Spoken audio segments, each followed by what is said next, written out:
you're looking at Ethan. That's fine. You can look at me. Either one of us. Well, Point where you want me to look. here. Just the two of us. Us. I got just point. Perfect. So first, could we get some background on where you were born, where you were raised, and kind of what led you into the military? Okay.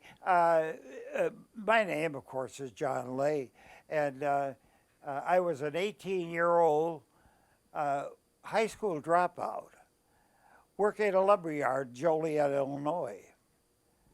And during the war, of course, there was no personnel, the same as today. It was very short. So at the age of 17, I was working in the lumber yard. I was promoted into the office. Now, here's a high school dropout being promoted into the office. So I was told, wear not a tie, but wear a white shirt when you come to work on Monday morning. The highlight of the point was I was a high school dropout, as I stated, and as a result of that, I didn't know anything at all about accounting. But wait a minute, I'm going to be an accountant in the office? So the owner of the lumber yard had a tutor come down from Chicago every Saturday and Sunday and tutor me in accounting. I can assure you, looking back upon it, it was a horrible experience because I am not an accountant. I found that out. But finally, the high point of my career at the lumber yard at the age of 17 was the boss came and we had 4 employees.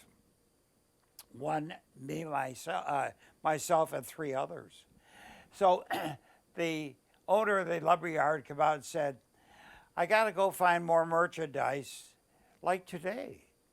We're short of merchandise. I've got to go get something to sell. So he said, run the yard, run the place. I'm going to be back in maybe 2 weeks. And he took off. You know, I was 17 with 3 employees. So I had to direct these guys that were all 40 years old or older. And here I am at the age of 17 directing other people. So it was my first experience at responsibility to take care of the cash flow, to keep the accounts such as they were for me, and pursue my career in the lumber industry. Well, along came the selective service, and I was selectable. So at the age of 18 plus 2 months, I was sent to Chicago, and in Chicago they gave you an option. It depended on what was open, the training camps. So as I went through it, they gave you a little test, you know, just a little psychology test. You know, is put the square in the square and the circle in the circle, and rather basic. But when I got to the guy that was assigning them to the various, whether you're going Marine Corps, Coast Guard, Navy, or Army, you had 4 choices. Which do you want? And I said, well, what's open? The guy says, anything you want. Where do you want to go? So Great Lakes was just 60, 80 miles from home. I'll go to Great Lakes. Send me to Great Lakes. So this they did do. I went to Great Lakes, went through basic training. And you've seen the movies, you know, put the kids through the problems and give them the tough job, the assignments, and see who capitulates. And in other words, it's selection by elimination. And then I took the test, Navy, and they said, again, I said, where could I go? And the guy looked down and said, you go anywhere you want. What do you want to be in? What do you want to do in the Navy? And I said, lighter than air, LTA. "Oh no, I'm sorry." He said, "That's closed entirely to everybody." He said, "But I'll put you in radio, and then you may get radio as a transfer into the airborne." Okay. So I stayed at Great Lakes. It was wonderful. Uh, we got every other weekend off. I would jump on the train, ride to Chicago, get off at the station, jump on another train, and be home in about 2 hours, 3 hours. So I was home every other weekend. And people were saying, "My son has been sent overseas, and I've never seen him since. And I see you every other weekend. How do you do that?" I said, "Luck of the draw." In other words, all of us have fortunate periods in our life and unfortunate periods in our life.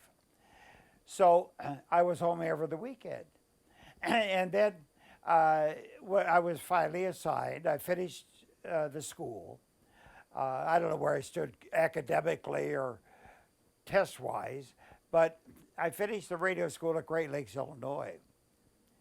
And then I had an interesting adventure, my first military adventure. Everybody march out to the field. We're going to load you up. Good, where are we going? Quit asking questions. Get out of here. Get over in the field there. You're going to be loaded up. It was boxcars that had been converted to Pullman cars, for lack of a better word. So here we were assigned to a boxcar with a window in it, and a bed, and a porter. Every boxcar had a porter. So where are we going? Well, we're going to go to Virginia. Okay. It was very interesting because we were low priority. In other words, we were not going really into combat immediately or anything, so low priority, and they took their time. We would pull over, and everybody would complain. Now, the dining car was not a dining car. It was a baggage car, as they had with the old steam engines, a baggage car with an Army field kitchen in it. So that was the transportation. It took, I believe, 3 days to get from literally Chicago to Virginia. We would be on the siding. They'd put us on the siding because we were low priority. So we'd be on the siding, and everybody would be complaining until the ambulance of trains would go by with the wounded. And I get emotional sometimes about this. But the Red Cross on the side of the cars coming back from combat. And then, of course, that silenced everything. We finally got down to Norfolk, Virginia. Get your sea bag and march over to the barracks. There weren't any barracks or Quonset huts. It was raining out. We walked a mile carrying our sea bags on our shoulder. All our belongings on our shoulder. We go into the Quonset huts and there's no heat. And here it is freezing out. We had sleet out there. And that was the most miserable night I ever spent in my life. Freezing. I got up and got into my blues, my navy blues and my pea coat and a watch cap over my ears and tried to get some sleep. Finally, they found the oil for the little oil burner in the Quonset hut the next day.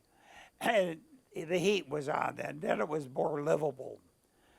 We were then using World War I facilities. And it was interesting because they had not been upgraded since World War I. All the plumbing was World War I vintage. So we were there in Norfolk to be assigned to a ship. And you didn't know what ship you were in, but they had different pools. So depending on whether they needed carrier personnel, and that's all personnel, not only radio. So if they needed people for a carrier, at that time we had carriers in the Atlantic, and but I was in the destroyer pool, so I was in that, living in that, waiting for assignment for maybe 5 weeks, 4 weeks, while they got all your data arranged. It was manual then, it wasn't a computer. So they had to manually assign all these people. Well, finally they called the names. Ley, here, sir. Here you are. Here's your orders. Murphy, USS Murphy, destroyer, tin can. DD 603. Very interesting. 603. You are now sitting in a building with the number 603. And when I was in the Air Force after I got out of the Navy, I was assigned to a cargo vessel, cargo ship, aircraft, 603. So I've had 603 with me since I was 18 years of age. But anyway, back to Norfolk. As we were assigned the destroyer people, a guy that I had been with in radio school come over. He was very despondent, very dejected looking. He said, what'd you get? What'd you get? I said, I got the USS Murphy, DD 603, currently in New York, being rebuilt after being cut in half. They rebuilt the front half from between the stacks all the way forward, including the radio room. And then I found out I was a replacement. One of the men lost at sea when the ship was cut in half. There's a monument today in New Jersey to the USS Murphy. And divers go out there for training, and they dive down into the hull of the ship, where we lost 32 men.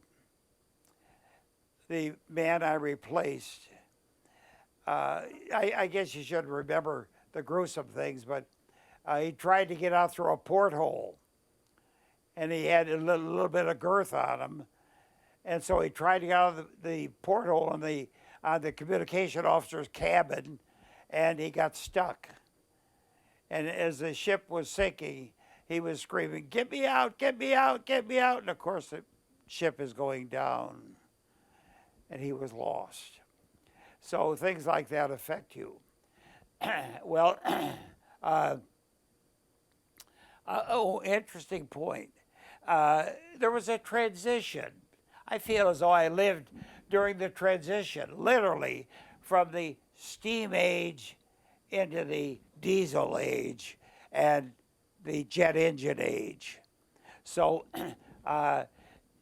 during the period there, I feel as though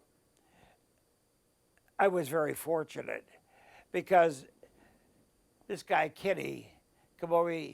When I told him what ship I got, he said, "I got the Meredith," and he held the orders up in front of me just like that, and said, "I got the Meredith." He said, "I will be dead in 90 days." He was dead in 90 days, almost to the day. I don't have recollection of the exact date, but by my estimate, it was 90 days from the time he waved that order in front of me to the time I heard, "There's a glide bomb coming down, get ready to jam." And during Normandy, the glide bombs would come down. They would beep, beep, beep, beep, beep, beep. And when you heard that, somebody was going to get hurt. Or if they jam it in time, then I'll go into the ocean. So the Meredith was hit with a glide bomb, and a few years ago, I was reading a big expose. They're going to go down and dive and find out what sank the Meredith. And I could have told them. I was listening. I heard the very bomb that got him, because it was coming out, beep, beep, beep, beep, beep. Silence. And then the next thing on the radio was, the Meredith's been hit. And then following that is, see if we can't save the people on the Meredith, over the radio. It was a very heartbreaking night to lose people that you knew like that in combat. But anyway, once I got to New York out of assignment, I went to Navy Yard, New York. In Navy Yard, New York, Brooklyn Navy Yard. It was, for me, it was the ultimate assignment to have a ship under construction. And of course, they're welding and electricians on and cranes moving stuff aboard the ship and putting the torpedo tubes down and all that stuff. So I watched all the construction, but it was very rapid because they had 24-hour-a-day construction on the ships to get them back into service. Meanwhile, over there, look over there on that next plate. Why, it's the USS Missouri was over there. So I'd go over and I'd watch while they're constructing the Murphy. I would go over and looked at the battleship under construction. It was an awesome thing in dry dock under construction. So that was part of it. New York was a wonderful place to be. Oh my goodness. You get on the streetcar, chug, chug, chug, tick, tick, tick, over the Brooklyn Bridge, tickety, tickety, tickety, over the Brooklyn Bridge. And they drop you off at the subway. 5 cents, and you were down at 42nd Street. You were down at Grand Central Station in New York. And from there over to 99 Park Avenue, and get tickets to anywhere. So we would get tickets to the theaters and the ball games and any sport activity. And so many tickets were allotted, and you could go to any of the wonderful, wonderful things in New York at that time. So it was a festive time while the ship was under construction. Well, that ended. Next thing you know, they filled up the vessel. It completed for sea trials. We backed out of the Navy Yard. We went sea trial. We went up the Hudson River to test the engines, up the Hudson, and it was Easter Sunday, 1944. We were all on the vessel waving at the girls. All the girls were waving, you know. It was a great sensation, going up the Hudson in a destroyer. We went back. Everything worked. A few little changes. Pick up, get ready for sea. So then we took out in May.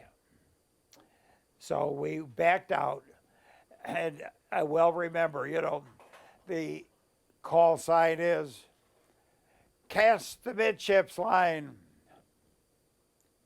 cast the stern line, cast the forward line. Engines start. And from there, your adventures begun. Our first assignment, of course, was, well, by then, we were into May. So we had to, we didn't know this, of course, but we were assigned to the radio room, and you were on for 4 hours and off for 8. And during your 8 hours, you're supposed to do shipboard duties, and sleep during your 8 hours. But we were very fortunate. We had probably 15 men in the radio room on shifts. So you'd have 4 guys at one time copying. The copying part was rather routine. NSS Washington is where we're getting our calls from. So NSS would be transmitting 24 hours a day. Not to let the submarine people know that there are orders coming. So they would transmit, but at 3 in the morning, 4 in the morning, they would taper off so you wouldn't have to copy. Otherwise, you're sitting copying at a typewriter, and you're sitting there, and don't miss those keywords. The first two words of the message was the key for decryption. And so you had to catch those first 2 groups of 5 letters at random, and then you had to get those correct. And if you didn't, why, there was heck to pay, I'll tell you. Because then at sea, they'd have to get the say. I missed the call signs one time, and our ship call was NAGQ, but it was encrypted, so nobody knew, except when you broke it down on the little decryption device we had. Then you get NAGQ. Okay, that's our message. Send it over for decryption. Get the cipher officer, and then he would come over and take the raw message and decipher it. Our first assignment was leaving New York, and it was nobody knew where you're going now. We were in radio, but we didn't know what the message said because the decryption people never told us in the radio room what it was. So anyway, we found out we're going down and pick up a group of ships picking up a convoy. And this was in May. So the convoy was the velocity of the slowest ship, which was 5 knots. So we went on. Now, that ship was built in 1892. I looked it up on the chart, the book we had. And we were playing nursemaid to a steamship built in 1892, but it had been converted to oil, so they could keep up at least at 5 knots. And meanwhile, the submarine people were, our submarine, our anti-submarine, they're on earphones all the while at sea. So you get the ping, ping, ping, and that goes on all the time. So then if they got a submarine, then they have a method of alerting all hands, general quarters.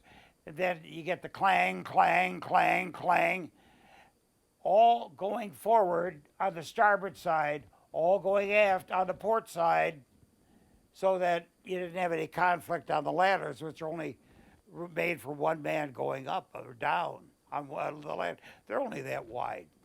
Okay, we had a few calls, but we'd go out there where we thought the submarine was, and there was no contact. So it may have been a whale, or it may have been a hull underneath that had been sunk. But no actual combat at that time. Later on, yes. But we arrived in with the convoy, and we dropped the convoy, and the Royal Navy picked it up. So the Royal Navy, now when you reach the middle of the Atlantic, the Royal Navy takes east of there, and we were west of there. So we're copying NSS Washington, and that was our orders coming on NSS. But when we got to the mid, then our orders come out of the Royal Navy, London. Whitehall. So that was the source of our, and that we were responding to the joint, of course, the joint staff, but out of London, and that was made where the British had an input into the decisions at that time. So it was a joint effort from there on in. We were in Londonderry, Ireland, on the 25th of May. I had measles, and I was confined to my bed. And they'd bring me my meals down on the metal tray and bring them down and feed me for several days. But when we were in Londonderry, it was my first day up after having measles, where I could walk around. And we had one doctor on board at a little dispensary. Okay, so we took on fuel at Londonderry, and it was impressive for me because the people working on the refueling, which were English people, English, they weren't RNs, Royal Navy, they were people, but they had wooden shoes. And I was impressed. I looked down wearing wooden shoes in this day and age, but that was the uniform of the day, I guess, for the Royal Navy at that time. But anyway, from there we proceeded down. They would bounce us around from Bristol to the various ports, Plymouth, and of course then initially we got Liberty, so we could go in, we could go and get fish and chips. Good living, fish and chips. At least it wasn't Navy fare, but no complaint on Navy fare. The Navy was splendid in providing sustenance and food, so I have no complaint about food.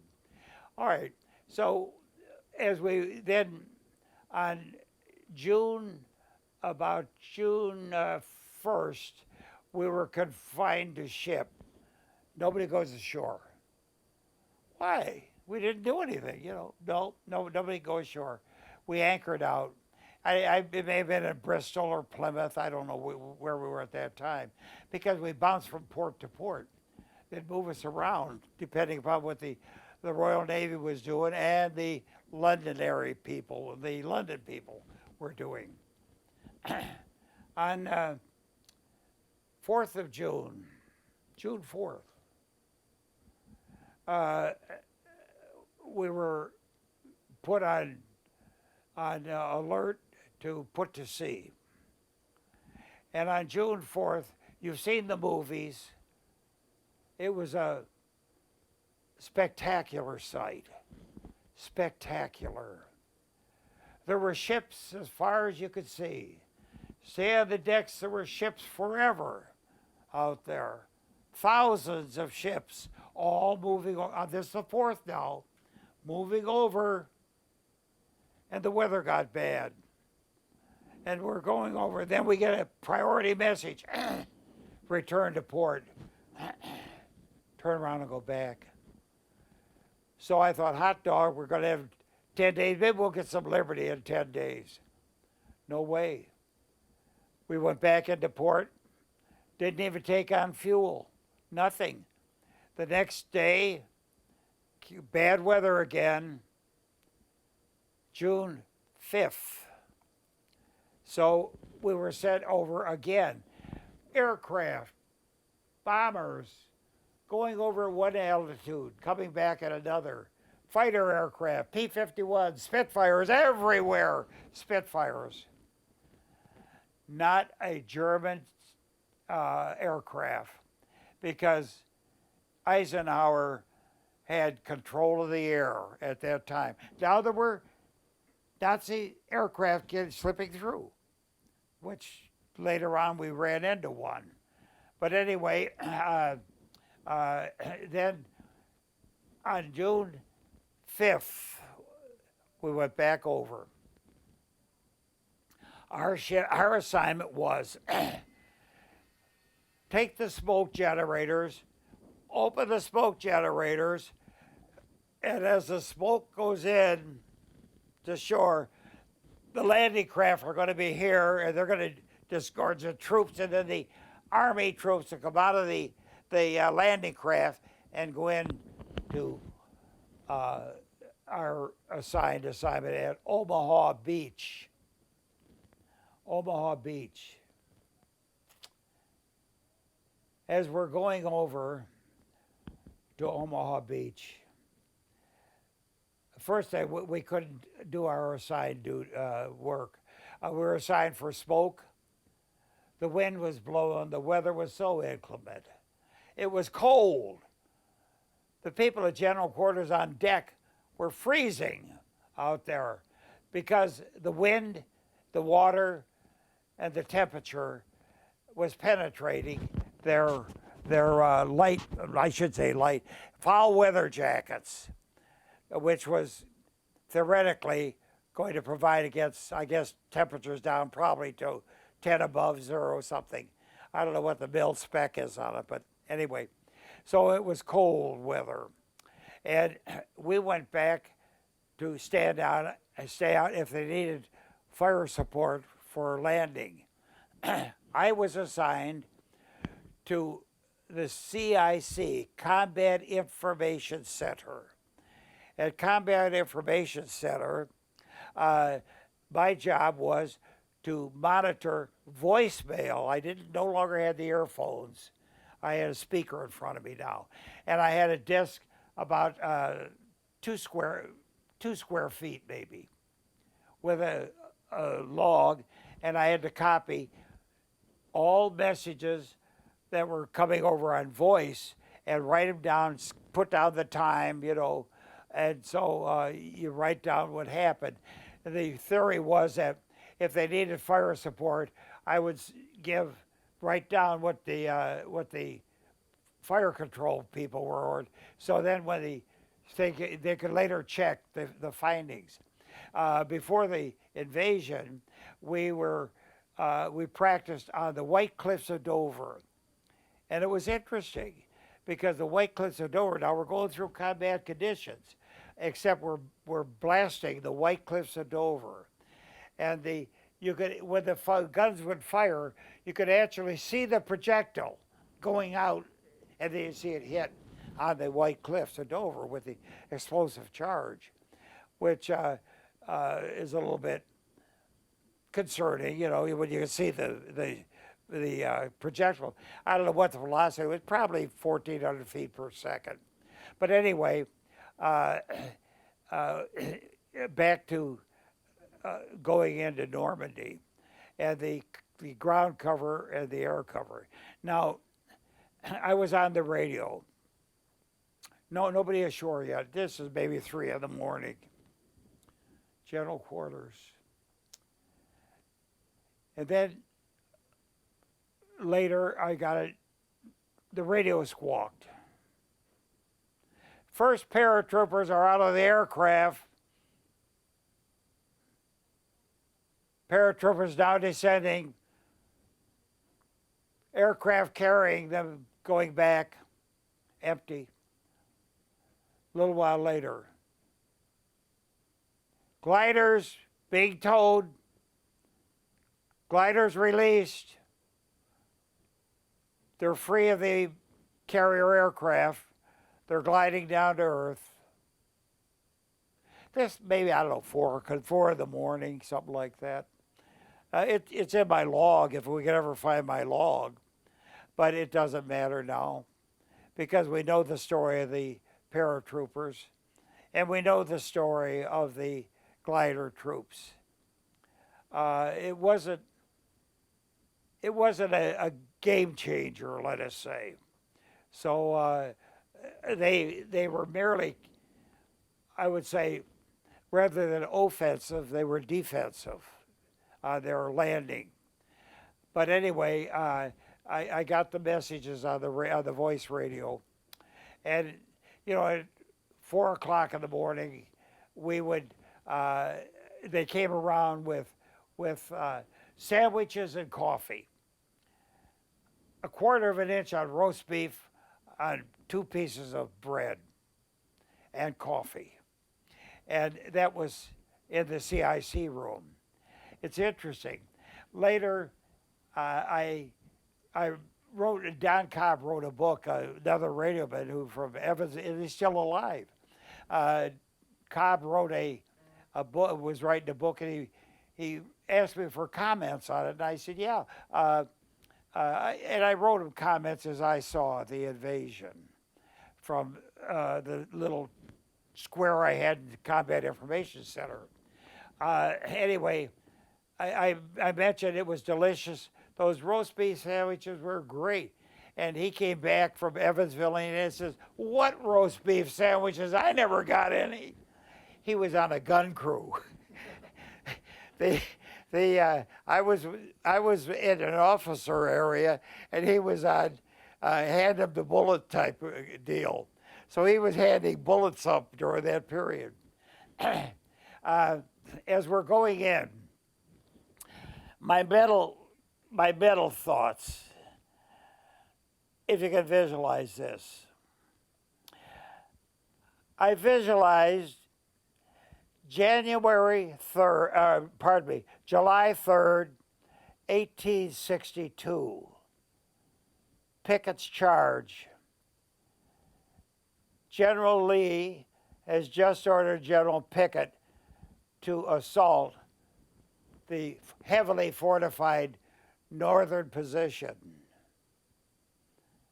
Today in history, it's called Pickett's charge. And that was in my mind. We're sending those people off that landing craft into Pickett's charge. Now we know, sort of, 9,000 died that day. 9,000. Later, I heard the radio about the tanks that were trying to cross the roads, and the Sherman tanks were getting hung up on the hedgerows. And what a terrible position to be in, a tank stuck on a bunch of hedges.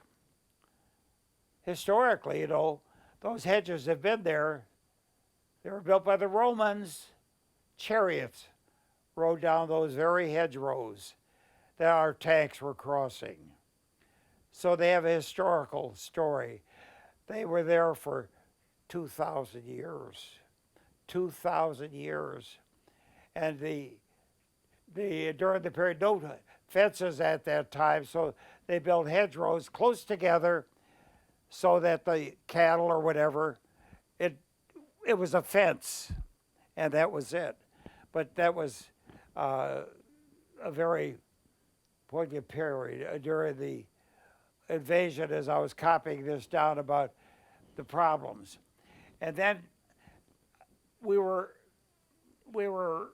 under such intense fire at Omaha that I just couldn't visualize, you know, what was, because I'm getting all kinds of transmissions on the radio, none of which were good for me, I'll tell you. It was no encouragement, I'll tell you. Omaha was catching it. Looking back, Eisenhower put U.S. troops, the Big Red One, 1st Division, picked troops, and the 1st Division today has served in Vietnam. It's a very proud World War I, 1st Division infantry. And Eisenhower put the Big Red One in on Omaha because they were fresh. The Brits have been fighting for years. The French forces that we had, a little few French forces under, of course, de Gaulle, who was a bit of a sore, a bit of a wart for General Eisenhower. But anyway, that was the layout. So we were catching the dirty end of things, the heavily fortified.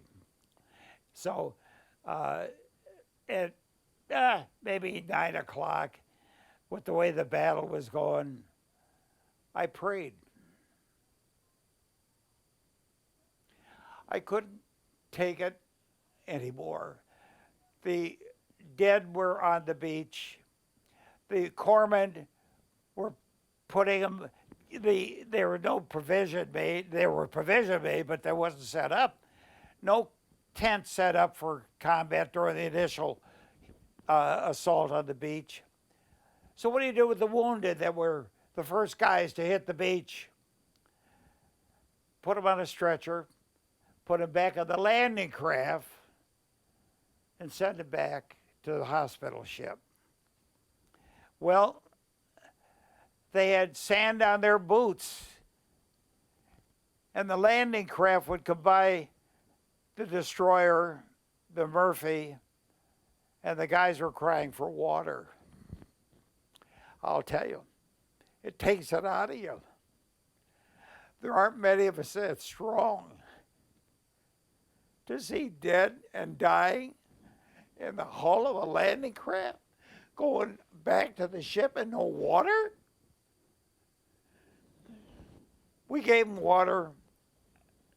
We sent water over in pots to feed the wounded or give them water, and then take them back to the hospital ship. So that was my introduction to the wounded and the dead. I thought about 9 o'clock, I thought the situation is so bad at Omaha. Of course, I didn't know what Gold and Juno and Sword, I didn't know what they were doing. They were a different frequency. So in other words, I only had Omaha on my frequency. So there was such stiff opposition that I prayed again. And the prayer was, please God, don't let this be another default where we have to pull our troops out. I don't want to leave. So, and of course, the more people coming in, the landing craft kept coming aboard, coming ashore. And by 9 o'clock, I was very much concerned because that's when the tanks were getting hung up and it goes on. People were dying, and I was getting the reports on people dying on the beach. But the corpsmen were doing a magnificent job. Stop the bleeding, stop the pain, put them on landing, get them out of here. That was the deal up to about 0900 during the early morning hours. Get them out of here. They'd come out with sand on their boots yet, wet sand, as you look down on them. They were hit within the first 5 minutes that they're on the beach. So that was a demoralizing factor. And I prayed that we don't have another Dunkirk. Please, Lord, not another Dunkirk. We don't want that. By 9:30, we got an urgent message. Leave your position. Go to Point du Hoc. Point du Hoc. What is Point du Hoc? It was the cliffs, 60 feet high, straight up, perpendicular cliffs. The Rangers were set there. I don't know how many Rangers, probably maybe a company, maybe 300, I don't know. But we were sent to watch the Rangers. We pull up to our position 100 yards offshore. The Rangers are in bad, bad way. They were given grappling hooks. And today I was at a museum recently. They had pictures of the grappling hooks. You throw the grappling hooks up, and the Rangers would climb up. But at the top were the Germans dropping hand grenades. They were piling up at the bottom of the cliff. I went on the deck. I actually went on the deck and yelled, "For God's sakes, guys, they got you by the tail. Hold up. Get some reinforcements." They didn't hear. 100 yards away. The gunfire. Both enemy, foe, and friend. We could not use our turrets for support. Why? Because they're only 60 feet apart, 80 feet apart. Friend and foe. Which is which? I know which is which because I know the guys climbing the cliff. Guys, you're being killed. I was yelling from the deck of the ship. And they kept going. They took the cliff. What was the purpose of that Ranger maneuver? Well, they were high. It was a high point, and the Germans had big caliber guns that literally they could rain shells down on Omaha. But wait a minute. Hitler thought they were going to land at Calais up the coast. So the Germans, just a few days before, early June, they took those large guns up to Calais. And so when they got there, there was only gun emplacements, pillboxes was the best they could do there. And of course, as far as taking the beach, they were ineffective. The Germans were ineffective against any of the action on the beach because it was, I don't know, a couple miles away. And so the people at Point Du Hoc, if you ever go to Point Du Hoc, I want you to go to that very position and look at that. Now, we were 100 yards away. We could not fire for fear of hitting friend rather than foe. We fired a couple of rounds, and wait a minute. Wait, let's take a break. Give me a Kleenex. Just one of those. Oh, here's a nice nap. You want a drink of water? No, one's enough.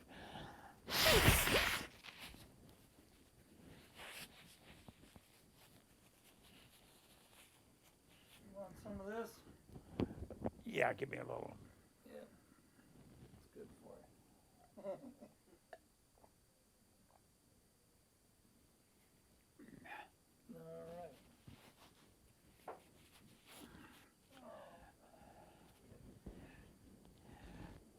Forgive me for getting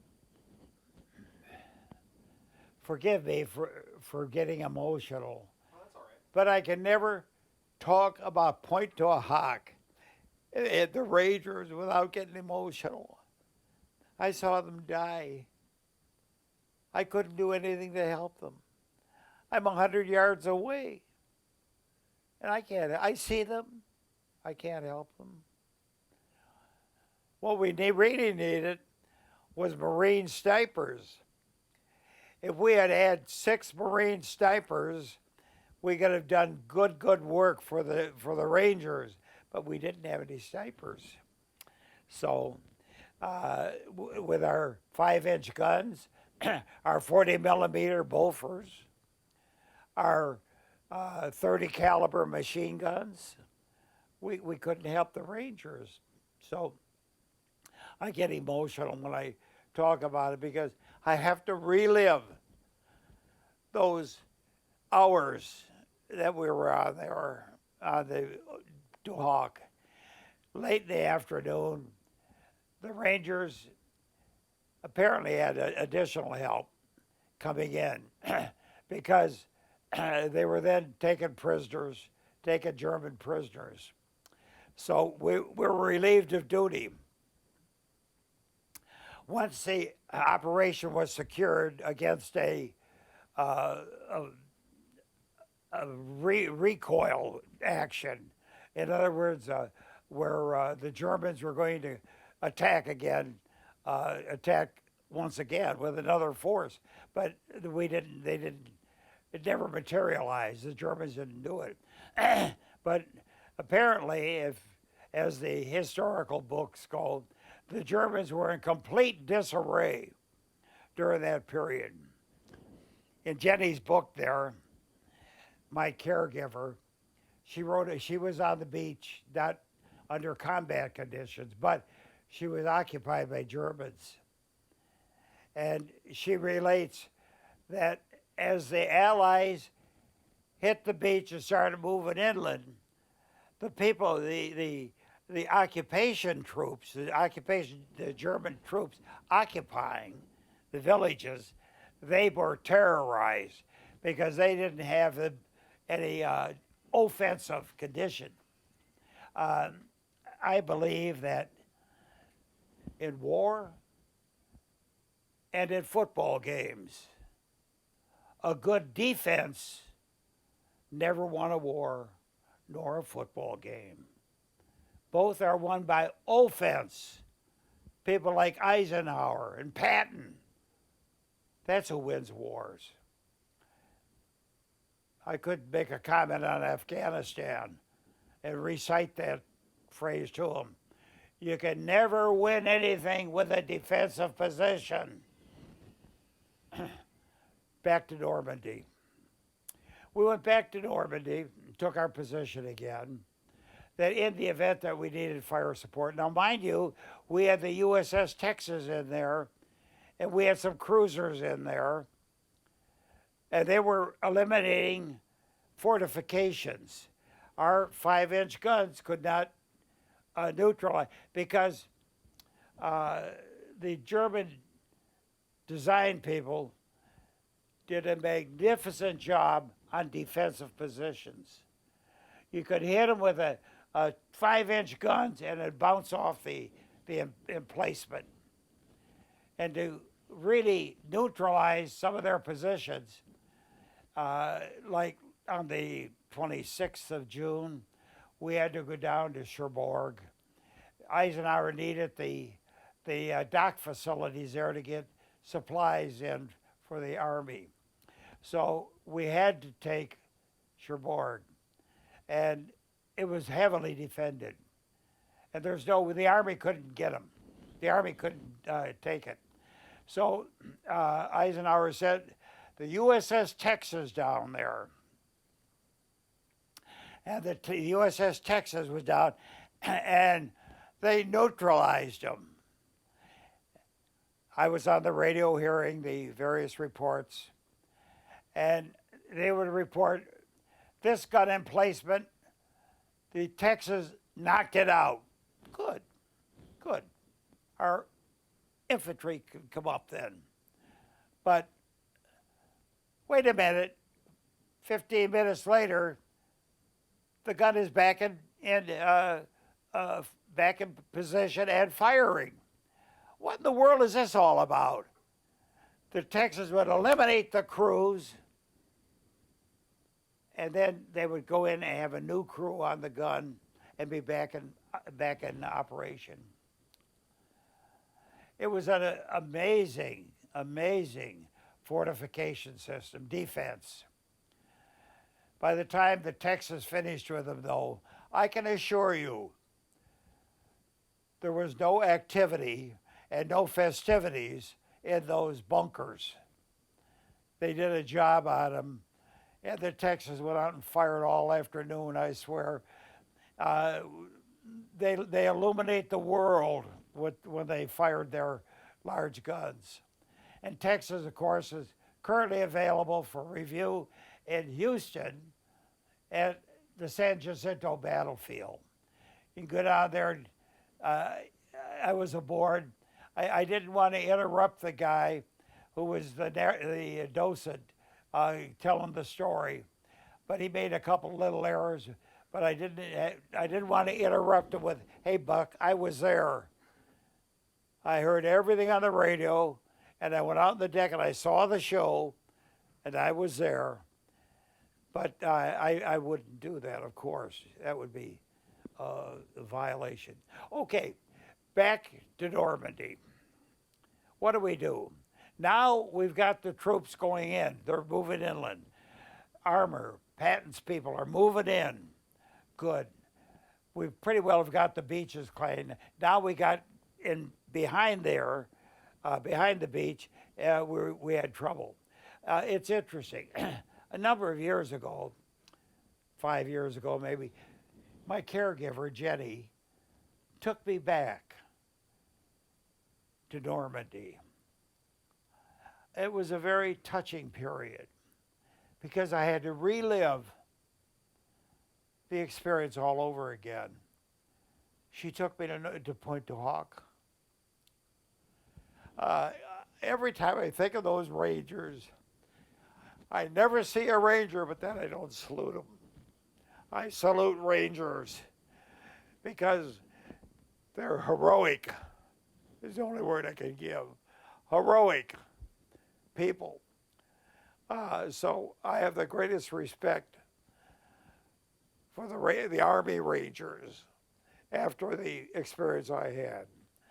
Back at Normandy, we're waiting for possibly first if any aircraft come over. We have the aircraft, the Bofors that will eliminate them or fire. We had one Heinkel aircraft come down, and he a light bomber, about like our B-25 was in the U.S. Air Force.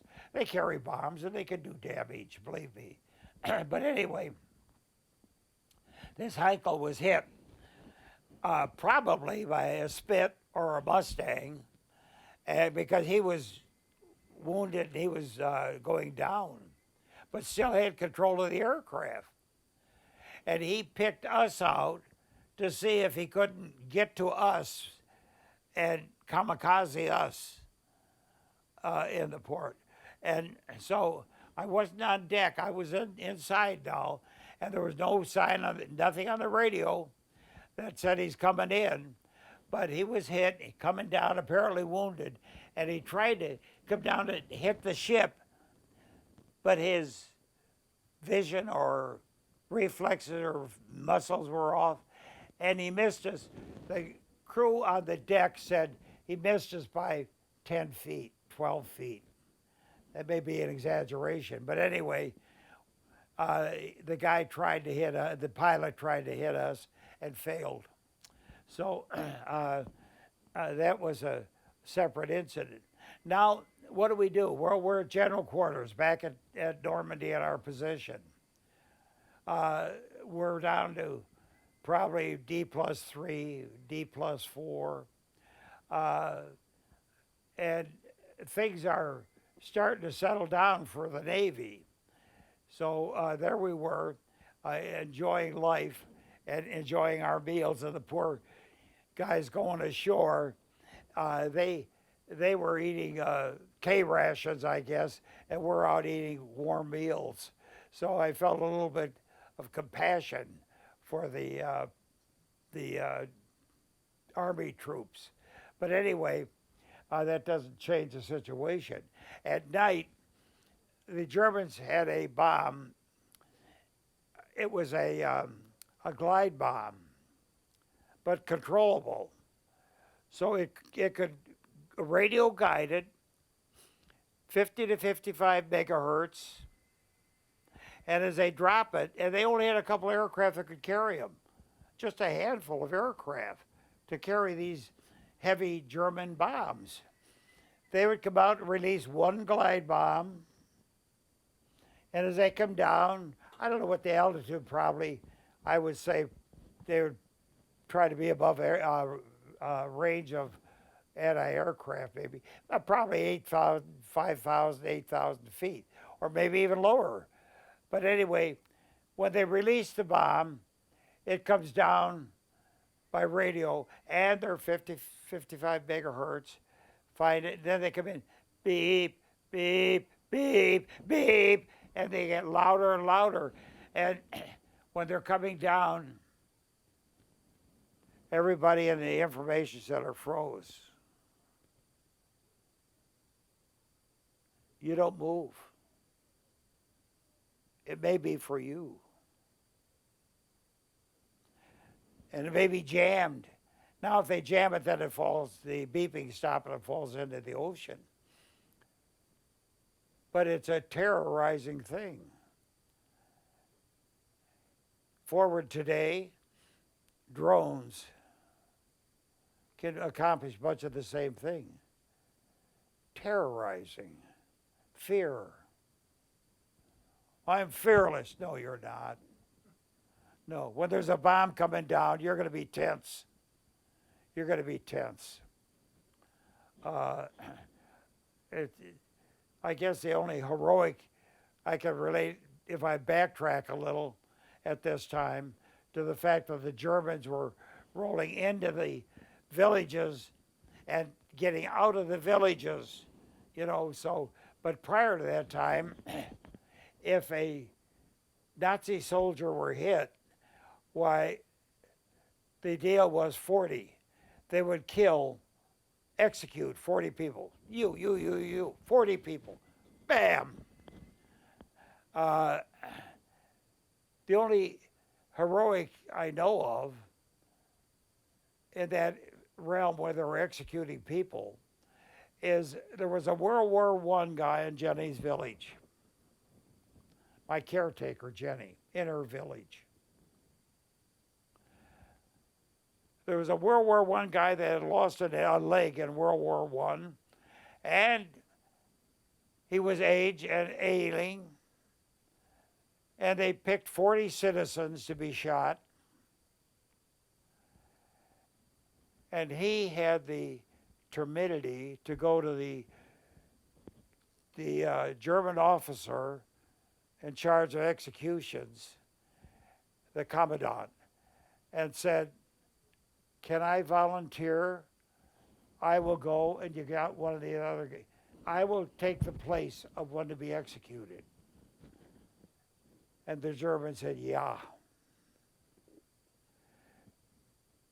So he was shot in their little village. He was shot along with 39 other people for killing one German soldier. That's a rather heroic story. The fact that here's a guy that volunteers to replace a person to be shot. Back at Normandy, outside of the bomb, we did have interesting by a little bit few mines, but nothing like we had anticipated.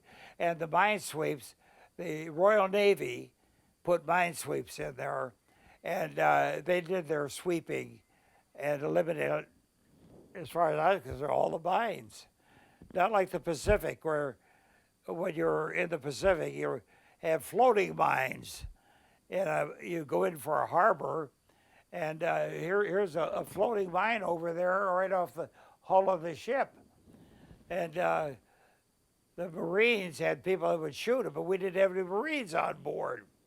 So actually, you were navigating, going into in the Pacific, going into the harbors that had just been taken over from the Japanese. You're on your own, believe me, as far as mines go. So, but that's, of course, is another story.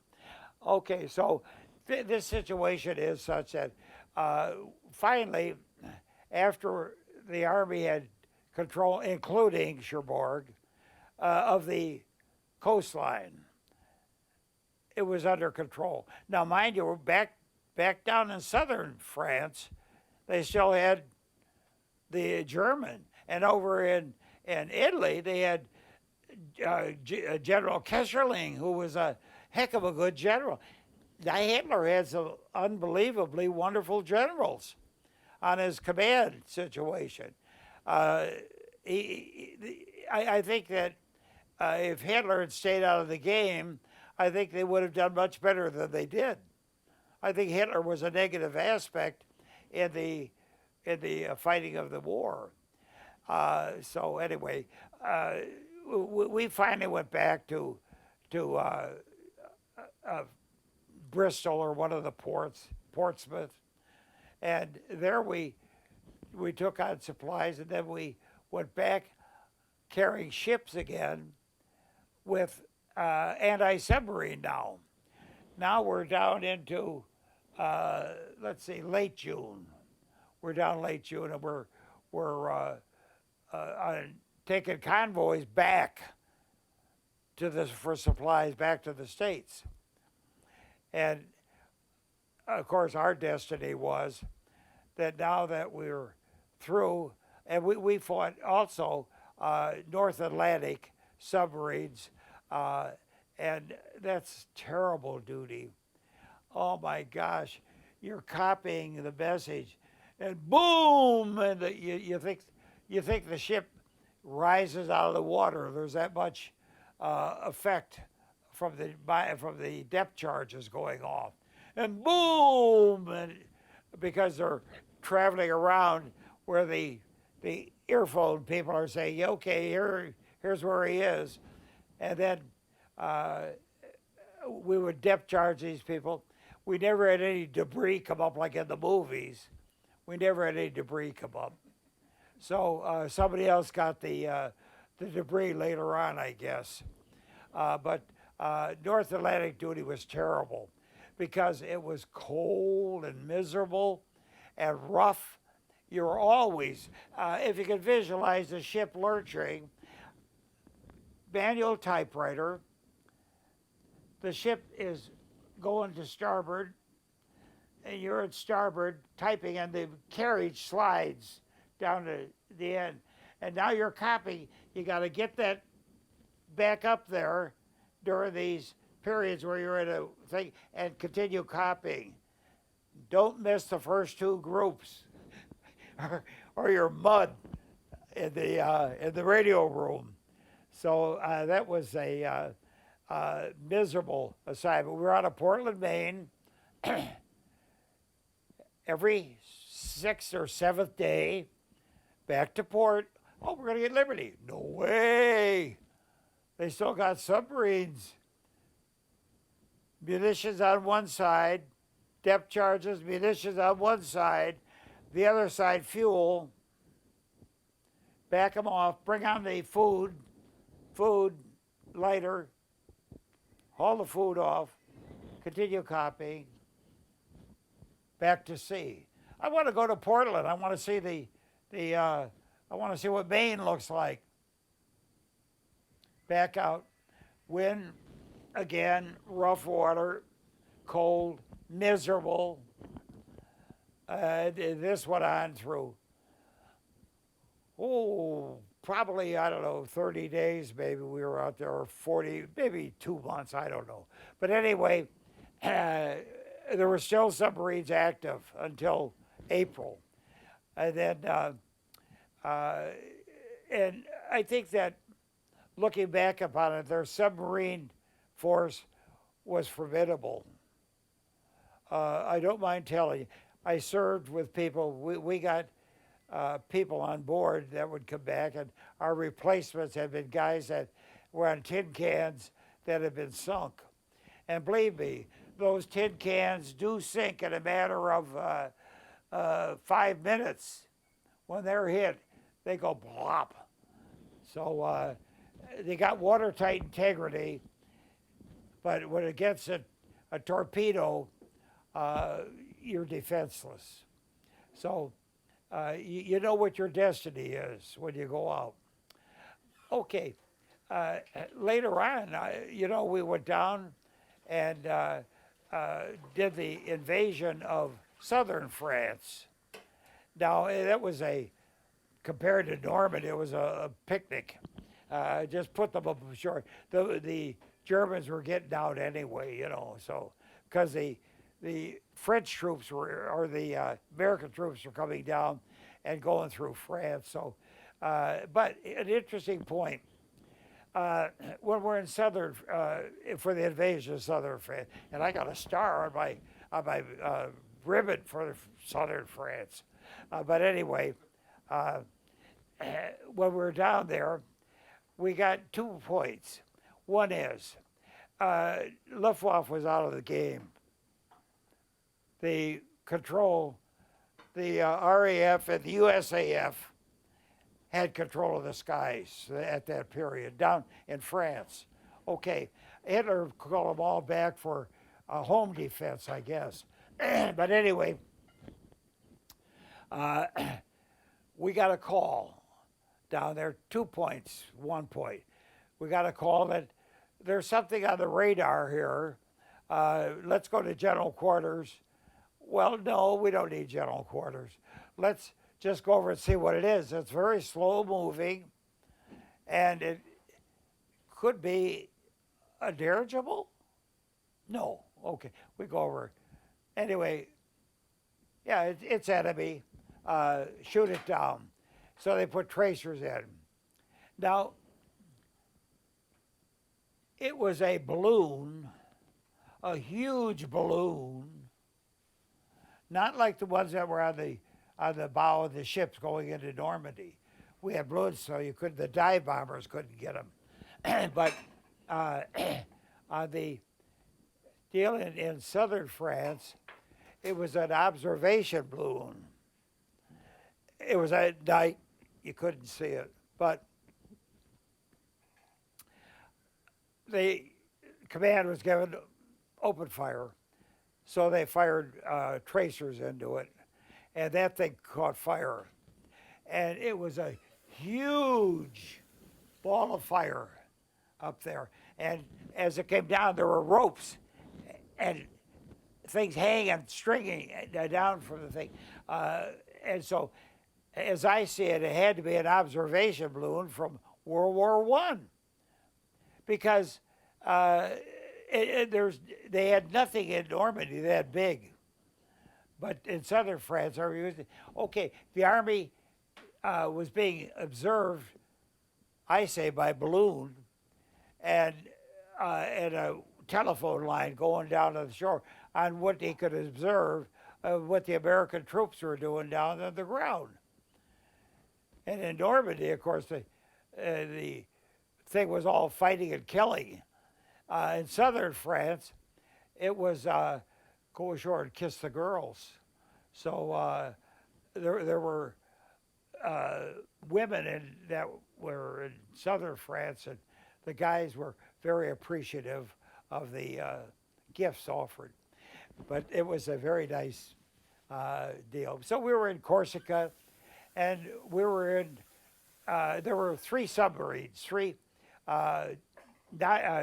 the Nazis were down there, but the Italians had these 3 submarines, armed, manned, loaded, fueled, ready to go. We had the data. We knew who they were. We knew the names of the crew.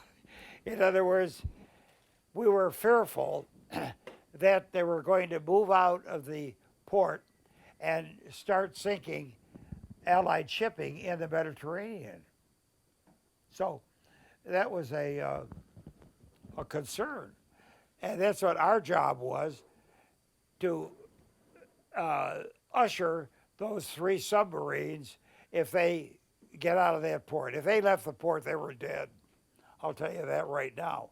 But they never, the Italians were great lovers, and they weren't as good fighting as they were lovers. So I have a question. The what? I have a question. The story about the German.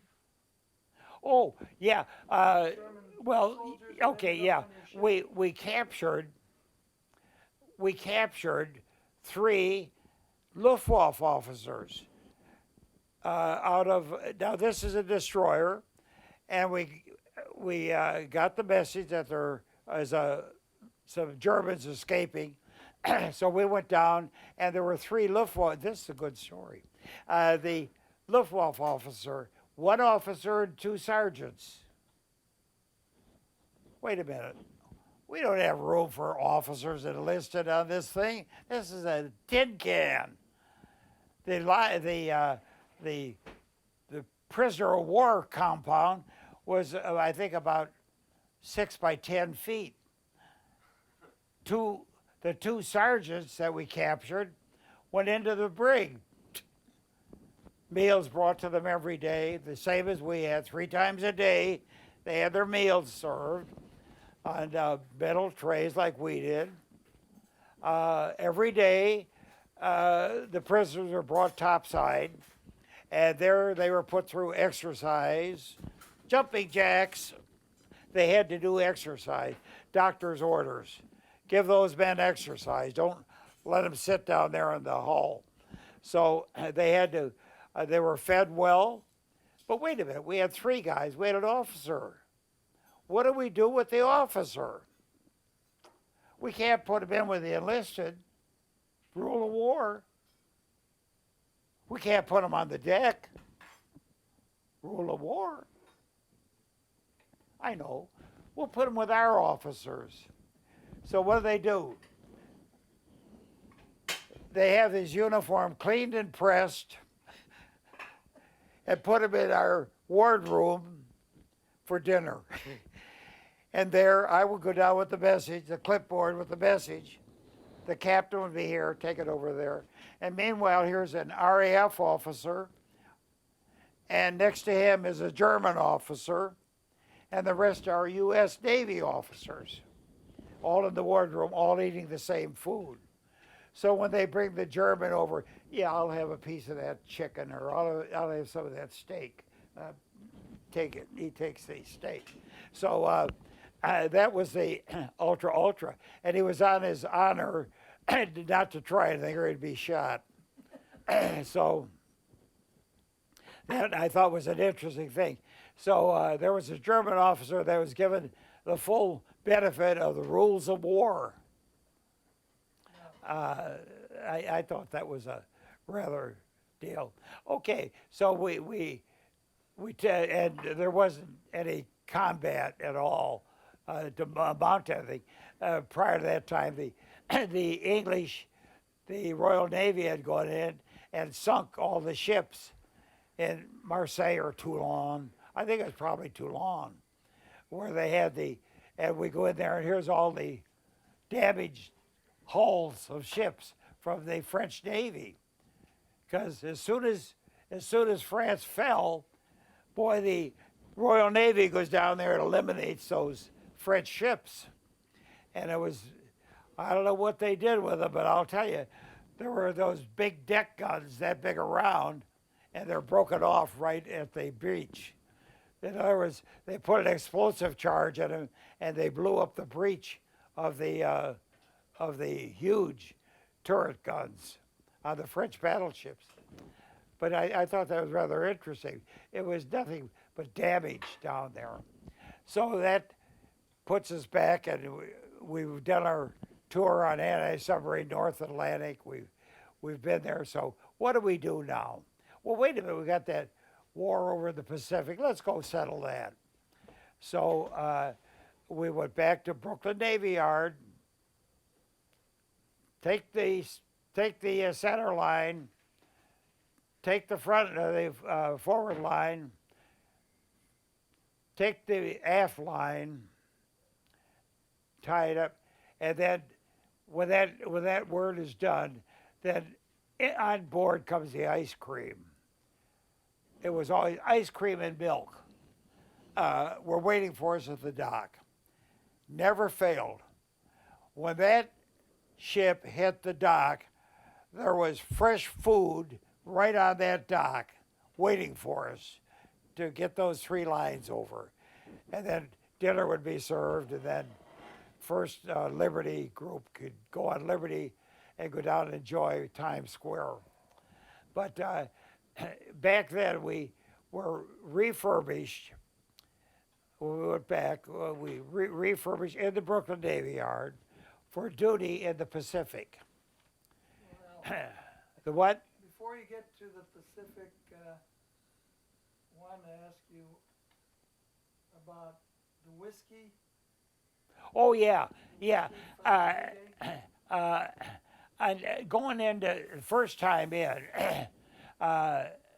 we had a green crew, of course, and we about half our crew was combat from Sicily, and the other half crew, new guys like me.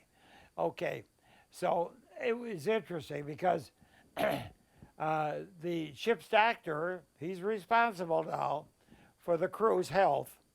So he put out an order without, I guess he may have consulted the captain, but he put out an order.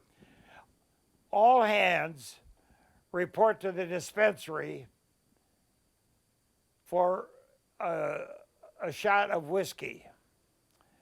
Well, we didn't have any shot glasses on board, but we had cups like that.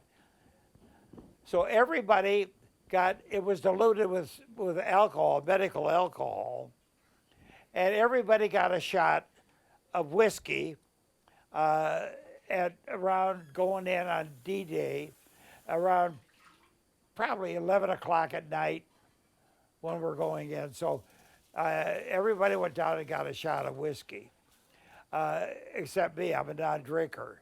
So what happens to a non-drinker? I don't want it. So give me your whiskey. Oh, sure. They get the cups that high, that big around for coffee, and they got half of that filled with whiskey. So it's probably 4 ounces of whiskey, which on some of the crew members affected their reality. And as a result of these guys, there were people on the deck manning guns that were not so conversant. But anyway, they took their general quarters, but I don't know if they could hit anything with the Bofors, the 40 millimeters. And so that was an interesting point. In the Royal Navy, that'd be called splitting the main brace. Split the main brace. And that's when you got a shot of rum. And incidentally, the Royal Navy, those guys were getting rum. We were not. We're tough, so we don't eat it. Well, Yeah, but that was on the night before we hit the beach at Omaha, and had the terror. A few years ago, as I say, Jenny and I went back to the exact point where I was, and I could look out 100 yards and see where I was. So tourists would say, "Where were you?" I was right out there, out the end of my finger, 100 yards. I'm out there looking where you are now. I could see you. If you were standing up, I could see you from where I was standing. And I was yelling to the troops, to the Rangers. But, of course, they didn't hear. And they took the emplacement. But that was a interesting point, I thought, on the split the main brace. And I don't know, I don't think that's in the Navy, but wait a minute, the doctor's responsible for the health and the ability of the troop to fight in combat. Because eventually, if we'd gone to the Pacific, some of us would have died. well, No doubt about it. But when we went back to Brooklyn, they took off the 10 torpedoes, took them off, put on 40 millimeter guns, anti-aircraft guns. So now we were pretty well able to fire a heavy barrage at the kamikazes. So we were en route. We went through the canal with our fresh armament. So we went through the canal and into Southern California for refreshment. The big deal in Southern California, ice cream, 5 cents for a quart. Oh boy. You know, that was coming in from sea duty, 5 cents for a quart. I ate myself silly on ice cream when we landed at Southern California.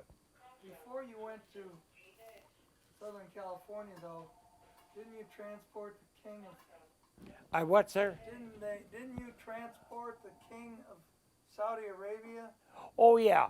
Well, that was in our Mediterranean duty. Right. Yes.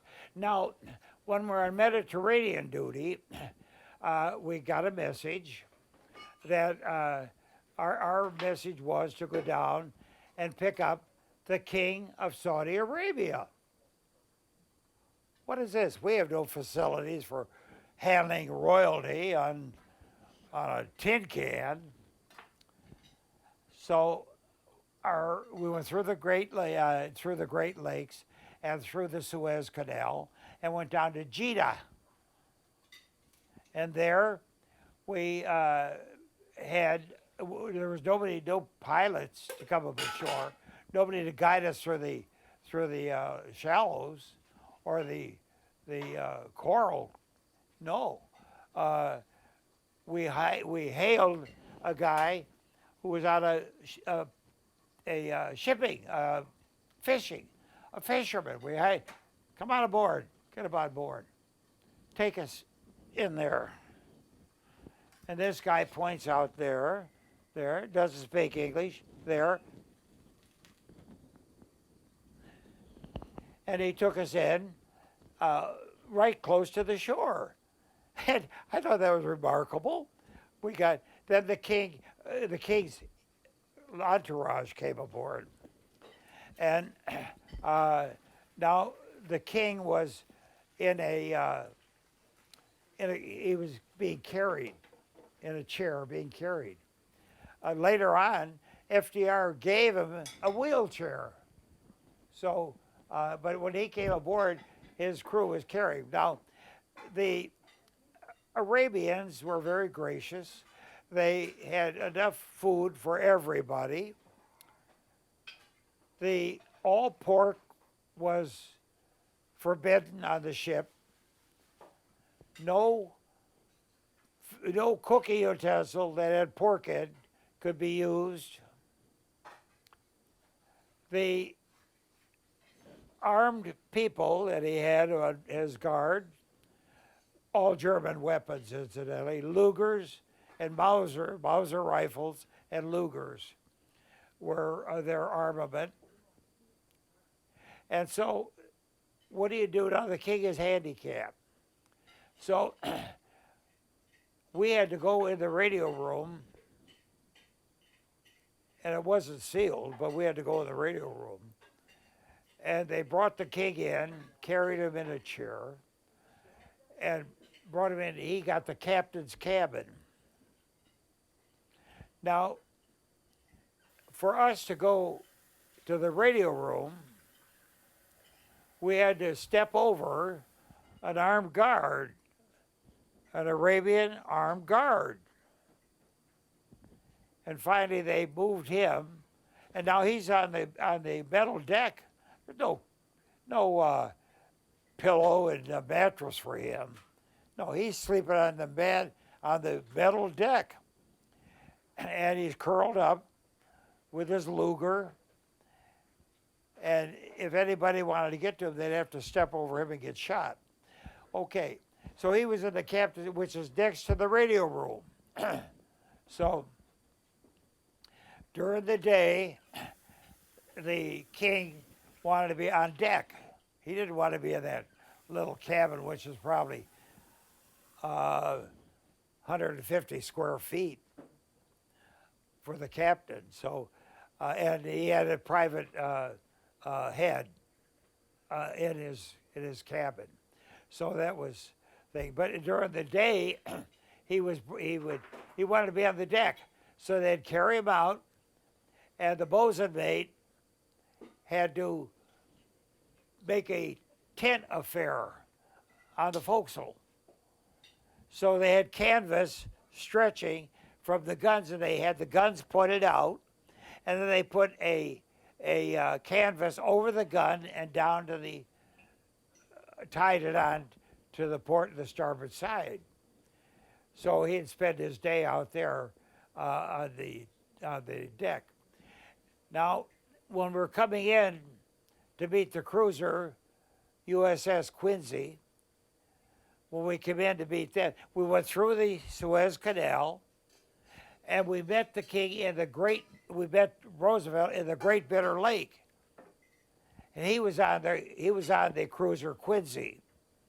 So Roosevelt with his entourage. That meant that president, we all had to be in whites, dressed in whites, and they call it manning the rail. You man the rail. You stand at attention along the rail as you come aboard the Quincy with the president on board. So you come aboard now. Now the king is out. He's up on the forecastle area, and so we pull up beside the Quincy, and then of course we tie to the Quincy.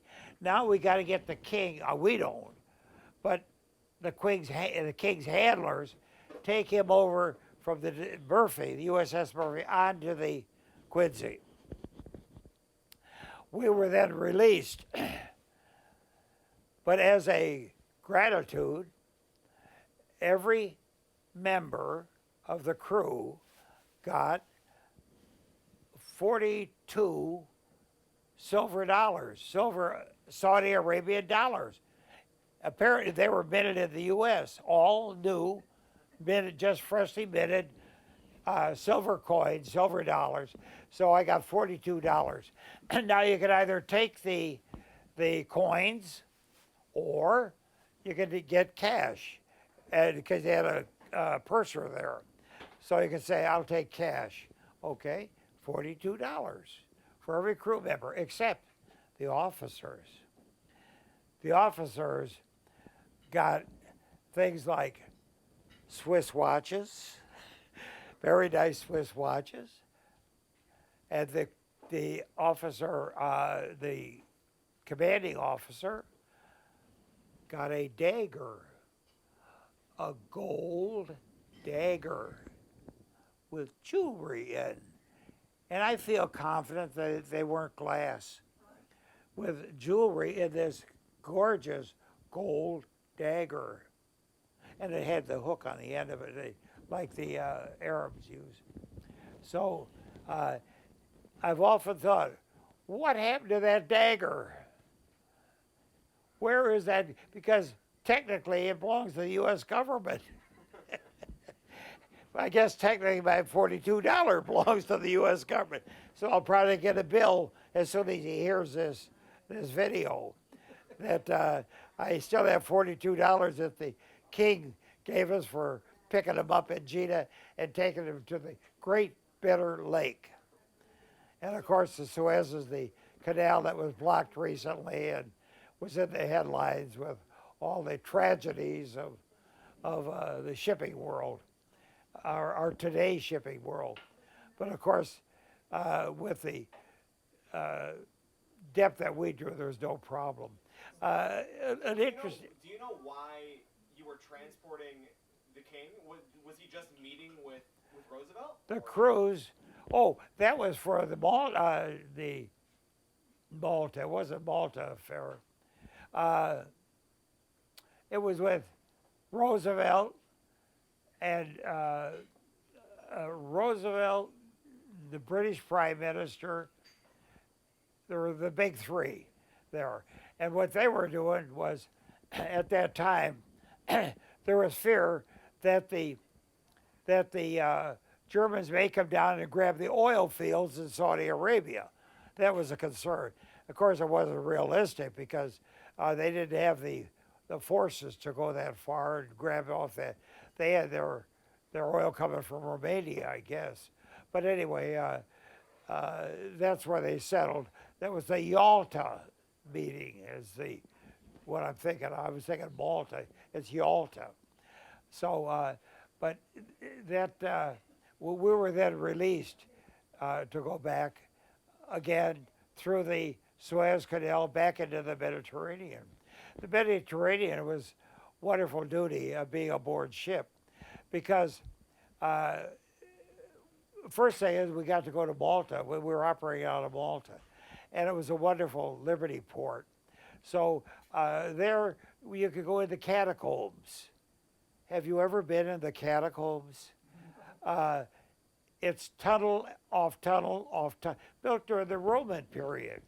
And the Romans must have been short people, because when you go to the catacombs and look at the bedding carved out of stone, and incidentally, they had a pillow carved out of the stone. So I guess when you're sleeping in the catacombs, your head is on limestone, a limestone pillow, which is pretty nice, I guess, for that period. But you go into the catacombs, and you can only go so far. They got it fenced off, because you go beyond that, people could get lost and die down there, I guess. But it was a very interesting thing in Malta, and they had that's where the Crusades kicked off. So the Crusades would operate out of Malta, which were Christian. And you go to Malta today, and there are crusaders buried under the church floor. And here's this guy outlined in his armor on the church floor. So you're walking on the deceased from the Crusades. So I guess that's my touch with the Crusades. That and going in the catacombs, and that catacombs precede the Crusades. That was Roman problem. So, but the Romans were great architects, and for the life of me, I've studied the Roman architecture, and I cannot understand how they could do what they were doing. One of the things is, the first thing, this may be off the subject, but going to the Romans, how does a Roman out of sight of the Mediterranean build an aqueduct to sea level? How do you do it? We know all water is going to run downhill. But some of the aqueducts they built in Spain and in Italy are remarkable. And I can't figure out how a person out of sight of the Mediterranean can figure out what the water level is in the Mediterranean. So you can have that aqueduct go downhill to the Mediterranean. Or maybe all aqueducts were built going downhill. I don't know. It's a big question in my mind that I've never been able to resolve. We need an introduction of you. He can edit this. The what? You to introduce yourself only a little better, like your name and your rank. Oh yeah. But family history too, like you were the son of a World War I veteran. Yes. You know, so a little bit of background about you, and you're born and raised in Joliet, and that. Can we get some Okay, of that? all right. I was born in Joliet, 1925, March 22nd. I was born at home. My father was a railroad man and a union man. Oh, the unions are what makes the world go round. My father was, as a child, I was running around collecting union dues. I remember I'd go up, knock on the door. Hi, I'm John Ley. Your union dues is due. Okay, I got the envelope right here. Here, kid, take it. So I was collecting union. I was a runner, I guess you'd say, for the American Federation of Labor. Okay, I was never a good student. I had other interests, I guess, as you would say. So, but I lost interest in my second year of high school at Joliet Township High School. I lost interest and I dropped out. which of course we know was a mistake. When I got out of the military, I had to go back and pick up some high school subjects to get into college. I had to pick up mathematics and so forth to get into college. And then I went to the, as I say, at 16 I was in the labor force unloading lumber. At 17 I was in the office collecting money and doing administrative things in the office. Those were wonderful days because I loved meeting people and selling. I loved selling. So I'd go out and work with the people and buy the lumber. Well, this is pretty good. I can cut this for you. It'll work. Okay. These things are 5 cents a linear foot, these 2x4s. 5 cents a linear foot. I think they're more than that today. But anyway, I enjoyed that. So then my father, of course, being a union man, was heavy into union. And later on in life, when I got out of the Navy, went through college, and went back in the Air Force as a Air Force officer. So then I could tell my story of my unidentified flying object. Go for it. Let's do it. After I got out of college, I went to college in Joliet for my first 2 years, and then I moved down to Springfield, Missouri, and graduated from a small college in Missouri. And that part is interesting because a friend I served with, a fellow radioman, was in college in Springfield, a state college, and wrote me a letter and said, we got openings down here, you can get in school. Because going into University of Illinois, forget it. Going into any large university in Illinois, hey, there are 50,000 veterans that have got a right to education, and they get a free college education, so they're going to grab it. So Northwestern, a place like, forget it. They won't even talk to you. So I went down to Springfield, Missouri, and went to college in Springfield.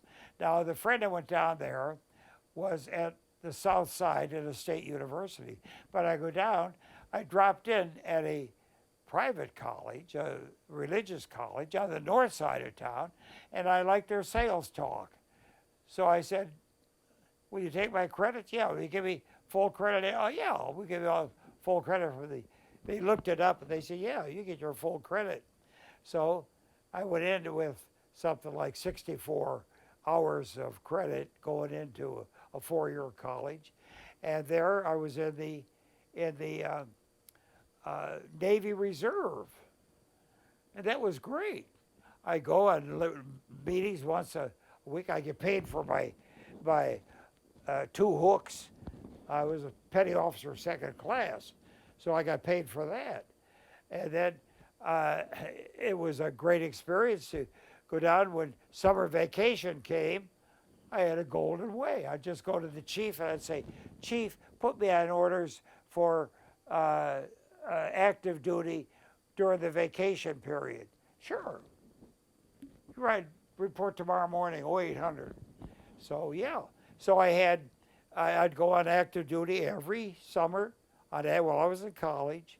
I'd go on active duty as a radioman second class.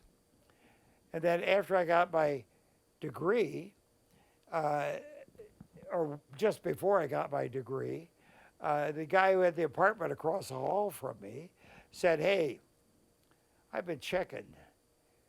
You're going to Korea. I said, how do you know? He said, I checked. He said, you're being called up as a second class petty officer.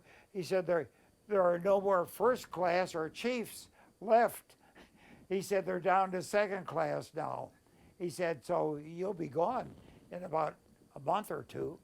So he said, however, if you come enlist in the Air Force, I'll get you second lieutenant. Guaranteed. If you pass the test. So I signed up for the Air Force. Went through OCS. I got my commission, second lieutenant, and then I was sent to radio school. Back in radio. I don't like radio.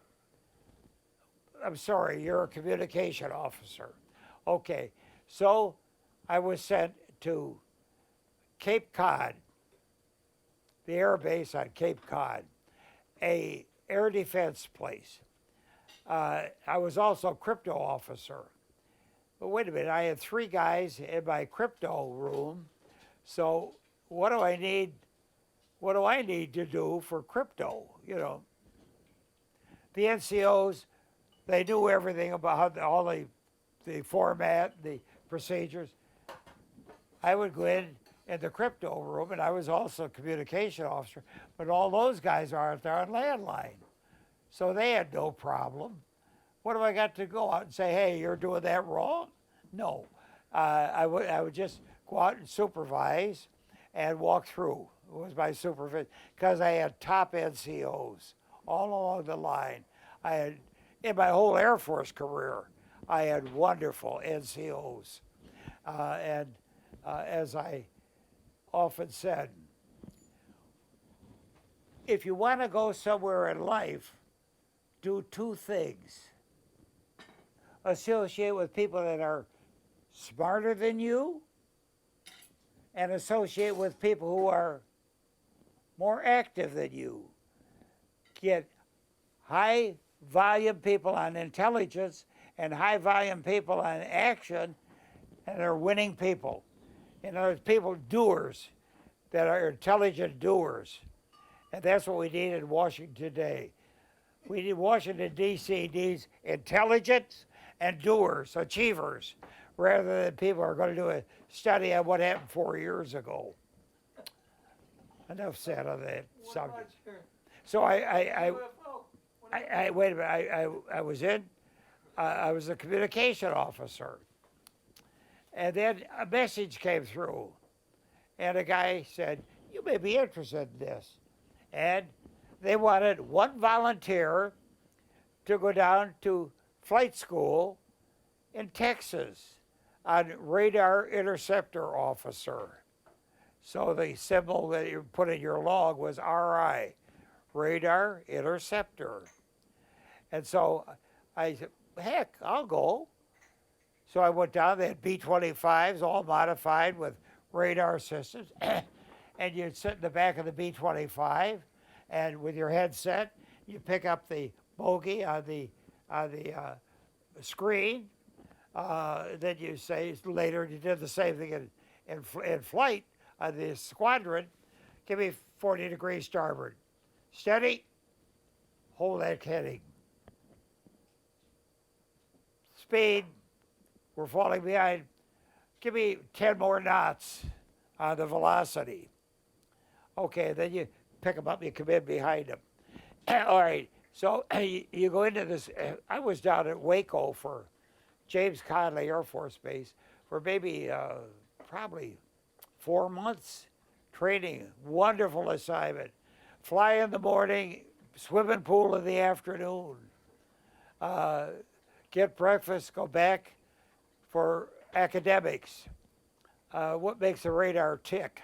You know, what could go wrong? What do you do? How do you write it up? Okay, so I went back to Cape Cod, Otis Air Force Base, and there I was assigned to the 58th Fighter Interceptor Squadron. Squadron Commander Rusty Metcalf.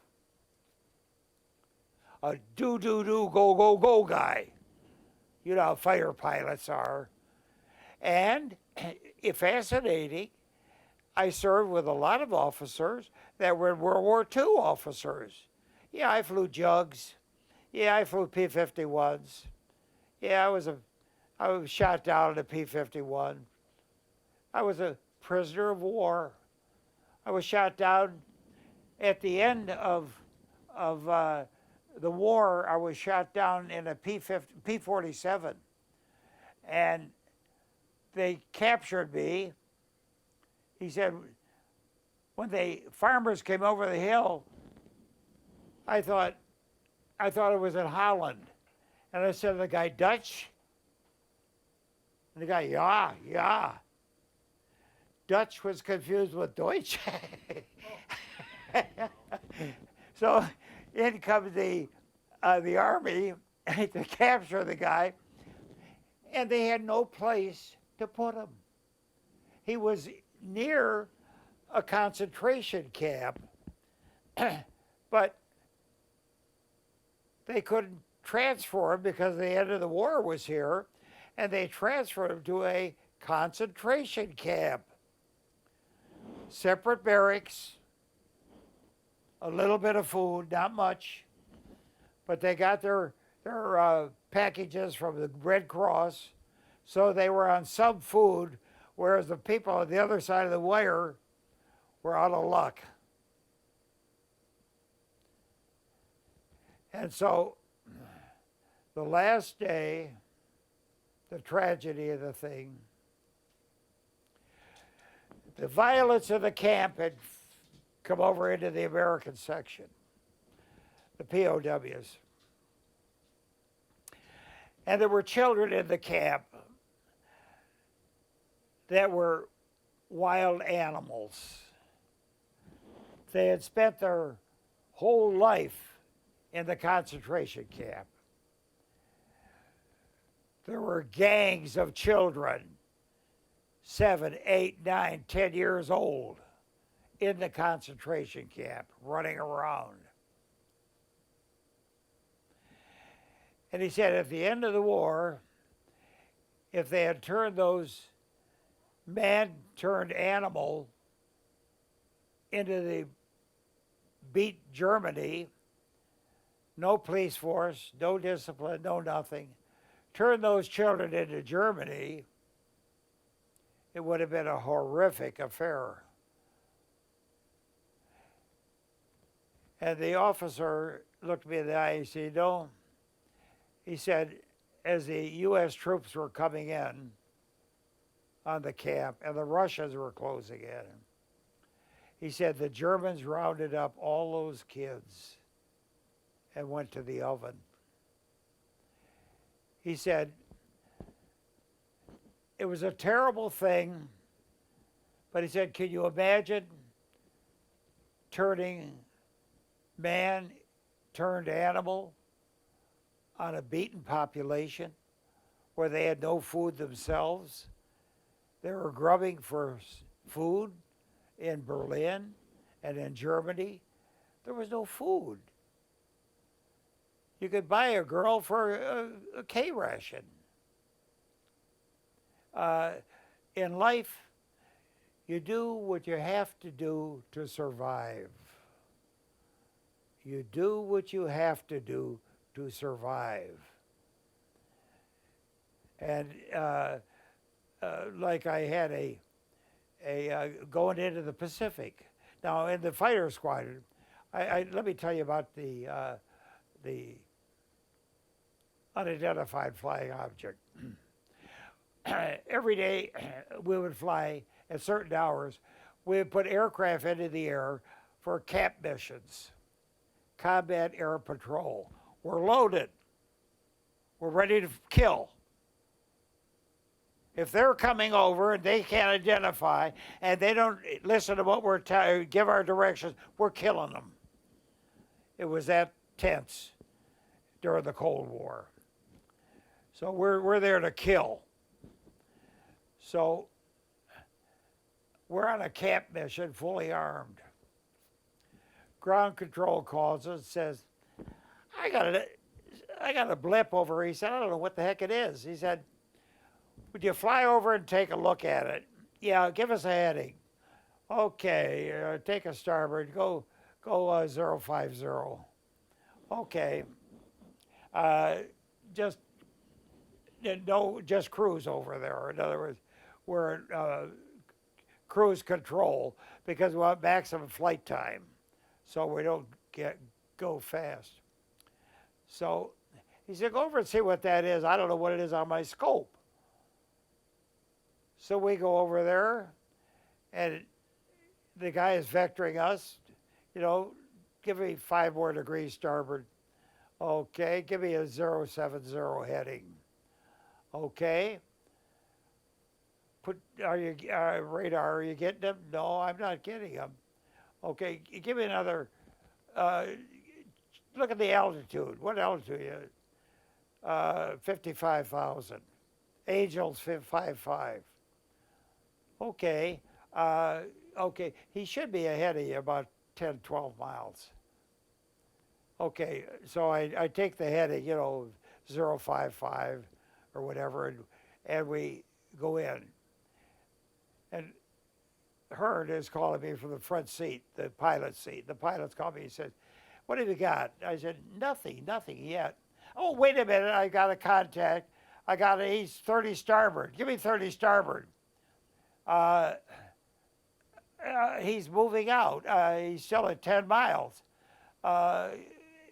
Give me 20 more knots of speed. Wait a minute, he's still moving out. Give me some more speed. And so I finally said, gate. That means afterburner. Go get it. I said, he's moving away from me. So I said, okay, I got him at 8 miles. What do you see? Anything? No, I don't see anything. No light, no nothing. Okay, 8 miles. We're in weather, maybe. I don't know. But maybe clouds. But anyway, I'm not looking out. I'm looking at my scope. So we're down. He said, where are we? I said, 4 miles, dead ahead, at gate. And he's still moving away. I said, this is insane.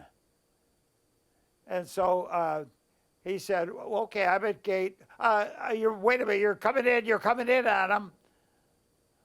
Hold steady. Reduce speed. He's right ahead of us, about 4 miles. He said, I can't see anything. I can't see anything. I said, well, he's out there, whether you can see him. He may be at a different altitude. Look high, look low. He may be at a different altitude. So he may have been. But then I got him at 4 miles. And then all of a sudden, I said, well, we're pretty close. We're just holding him now. And so we're keeping up with him. So anyway, all of a sudden, boom, my scope goes full white. I never saw it before. Full white. Nothing. Completely lost. And there my scope was blocked out with, I think, it was radiation. It had to be electromagnetic force or electroradiation. But the quantity was such. I've run 1,000 times. I've run on aircraft. And you know what? Never once would anybody wipe out my screen. Never. I always had them by the tail. And on the Russians, if they had come in, if they were ahead, what we normally got was bombers from SAC that would come in without, obviously, with but the radiation was such that it had to be a magnetic force that was far superior to anything that we were using. Far superior. Because that whole screen was white, just like that. Just like that white. And so we came down and landed. We were getting low on fuel. So we did away with our search. And so we come down and land. And as we're taking our parachutes out of the cockpit, Bob said, what do you think we ought to say? I said, well, look at the other guys that said something. They never went to lunch. I said, those guys that previous to us from our squadron, when they'd come down, if they had an unidentified object, when they landed, refuel, refire, refile in the air. You can't even go in the center. You got to refile in the air. So we could refile a flight plan. And they would go down to Washington. They would land, refuel, take off, go to Andrews Air Force Base, and come back. What happened? Nothing. Nothing. Where'd you go? Nothing. Nothing. Don't know anything. What'd you tell them? Nothing. I didn't talk to anybody. Nobody. So everybody would go down. They were there 3 days. They didn't talk to anybody. They didn't know anything, and they wouldn't discuss it. So I said, we're not going down to Washington. I didn't see anything. Did you see anything? No, I didn't see anything. It was a radar malfunction. What year was it? The what? Year. What year? Oh, that would be about 50, 54, 53, 53, 1953, out of Otis Air Force Base. And now don't forget there had been about 4 guys before us that had unidentified objects, but they never saw anything either. So, because you really did not. But so I didn't have that, the benefit of that. But flying in fighters, when we used to catch, we'll say, a SAC aircraft coming in. Now I was with a hotshot pilot, and we picked him up. We would have made the intercept. We called it in. It's a SAC bomber. And the guy said, well, I'll play with this guy a little bit. So we got him over here. So he comes in, and now we're flying 5 feet off his wing. He said, watch this. He comes under the bomber. Now we're about 8 feet under the bomber. I'm looking up, looking at the crew members, and they're looking down at me. He said, watch this. He comes over on the side. Now he's flying formation with the bomber on the port side of the bomber. He said, I'm going to scare him. Inverted flight. We are in a fighter interceptor flying in inverted flight about 10 feet from a SAC bomber. Now he's on a different frequency, so we couldn't talk to him direct on our operational frequency. So we don't communication. But all of a sudden, on emergency, here comes a call. Little guy, if you don't get out of here in 30 seconds, you're going to be shot down. Here the machine guns are pointed at us. He's already alerted his crew that he's going to shoot us. Obviously, he was carrying something rather dangerous. And you can't have an accident with something. That's an international situation. So, of course, those are the same fighters. We used to go down, and the Coast Guard has a sailing ship. It was taken from the Germans as a training ship. Now, I don't have the ferocity to climb the rigging on a sailing ship. I mean, I could never do it. It's like the the chief said to me one day, "Get up there and clean those insulators." I started climbing up the bank. Now we're only 90 feet off the water. You know, I came back down the ladder. I said, "I can't do it." I said, "If I go up there, I'm going to fall. I cannot stand the height above the water. You're over the water, and you're out cleaning insulators. The ship's underway. And if you ever fall down, they'll never get you. Never." So I can't do it. I said, "Chief, do anything you want with me. Kill me if you want, but I'm not going to go out on that rigging to clean those insulators." So I was released from the assignment. Cowardice, released from assignment. But going into the Pacific was interesting. Well, yeah, you can keep going, but I gotta make a pit stop. Okay, we've had enough? Well, I just gotta, where's the restroom? I've blocked it with a light. I don't know if there's another one. The what? Where's the restroom? Right through the door over there and straight ahead. Thanks. I'll pause there. It's got a bidet in it. The bidet is stiff. You got to use a napkin or a wipe. So I'll re-ask you. When did you realize that the D-Day and Normandy invasion was such a historic event? Well, it was readily available. When you look, of course, we're all under restrictions. For D-Day, immediately preceding, we could not go into town. You couldn't get the fish and chips. So I realized that we were going into something big. And how big, the only thing I could think of when I saw the fleet and saw the ship, they were beyond the horizon.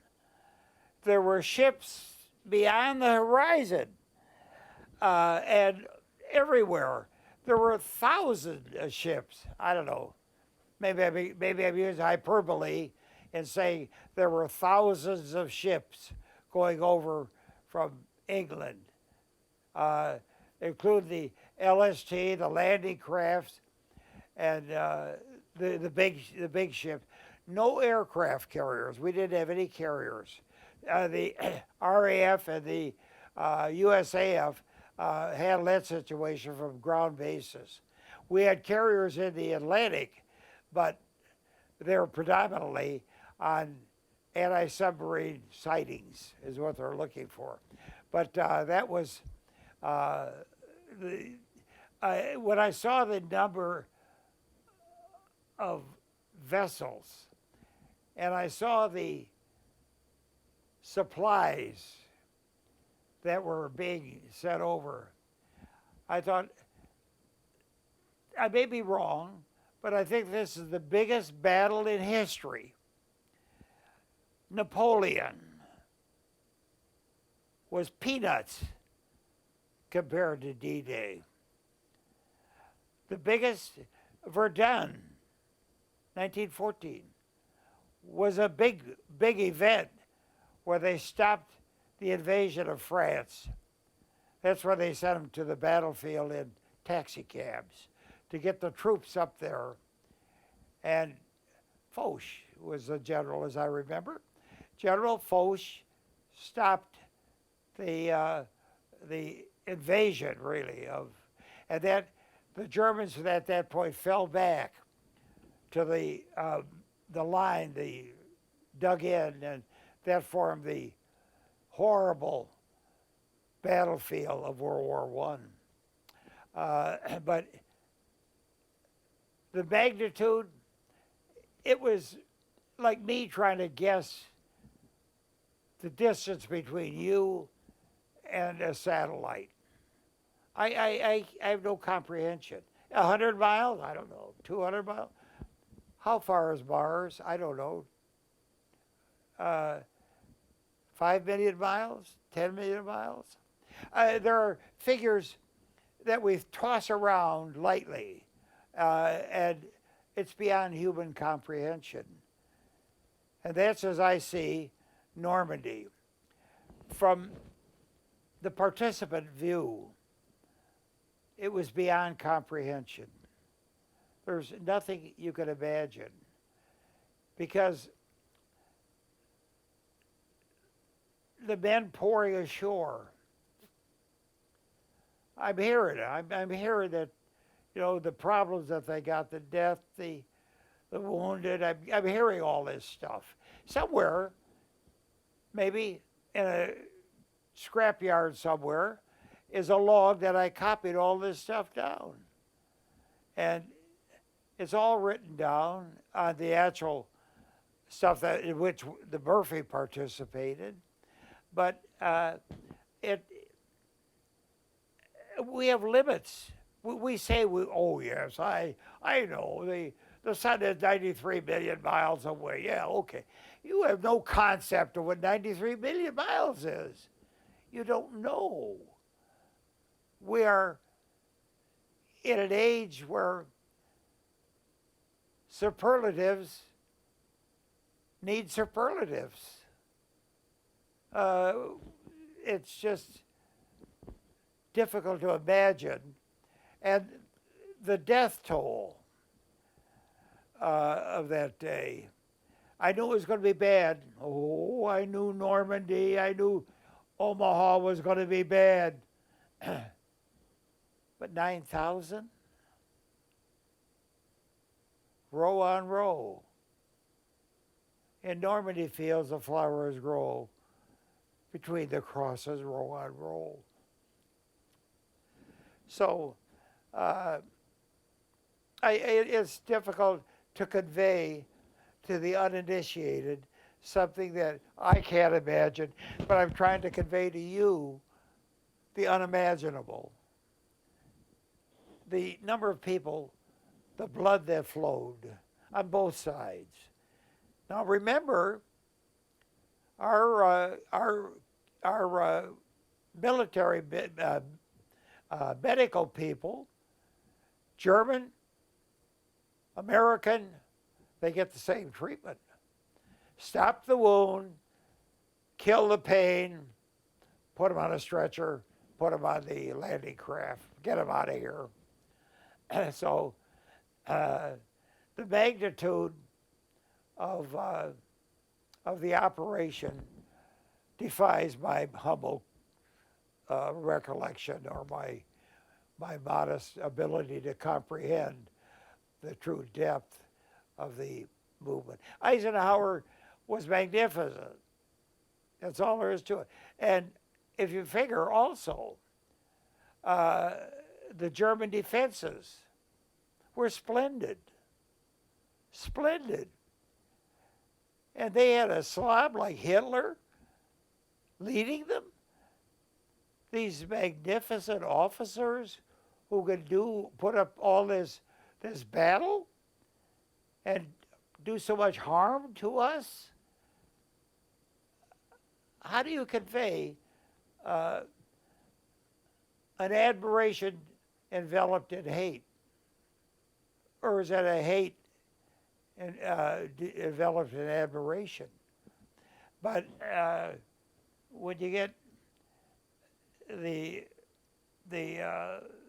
German general, if only they could have got Hitler out of there, they would have done better. It would have taken us longer, I think a year longer. But finally, we went into the Pacific, and the Pacific War ended as we were going out there as a outer perimeter defense against kamikazes. And talk about being demoralized. As we're going out, we went into Pearl Harbor, and a ship come in there under tow that had been hit by a kamikaze. And I thought, oh my gosh, we're going out to shoot down kamikazes? And they were like bees out of a hive. They were last-ditch effort. So they were willing to die, as was that maybe the pilot that was wounded, and he was willing to die with his Heinkel or whatever. So, war is a terrible thing. But to say it merely, it doesn't convey the full impact. Do you think that, because these stories are probably not easy to talk about, but do you think it's important that people share these stories for future generations? They weren't with us that long. The wounded and the dead would come out. I didn't know which was which. I'm looking at it. Do you think it's important for you and for other veterans to share their stories, even though they might be difficult to talk about? Historically, yes. Historically, yes. It's very difficult to talk about because, as I said, when I went back to Point du Hoc, Jenny was with me.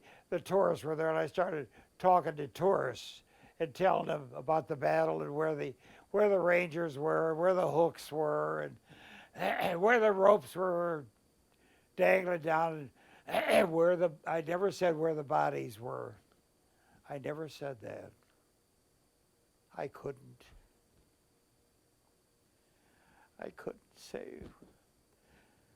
I can't say now where the bodies were. But I guess that's life. Into his life some rain must fall. So do you feel that these stories need to be told? The what, sir? The stories of war, do they need to be told to generations, other generations? I grew up, let me say this. I grew up in the family that you know. And I heard military stories my whole life. I heard about Grandpa, I heard about you, I heard about Duck, who just was in the occupation force. I heard military stories, and Roy went and served in Vietnam. And I'm saying, what we're asking you is, are these important stories to tell to future generations? So maybe this... No, all history is important because history determines what we're going to do in the future in most cases. The American Revolution must have been every bit as tragic as the Normandy on a smaller scale. When you read about the battles in the care of the wounded in the Revolution, you know, it was terrible. And remember, in the Revolution, the bayonet was the primary means of war. Now, they had one shot, and they had multiple shots in their pouch. But by the time you took, in hand-to-hand combat, by the time it took to get another round out and reload your musket, wait a minute, they're there with maybe cavalry. So if they've got cavalry and you've got a bayonet and that's all you've got, you don't have too good a defense because cavalry will do you in with the sabers. So the Revolution and the Civil War, as I said, going in, I thought that we're going into Pickett's charge. And I thought, that was on my mind.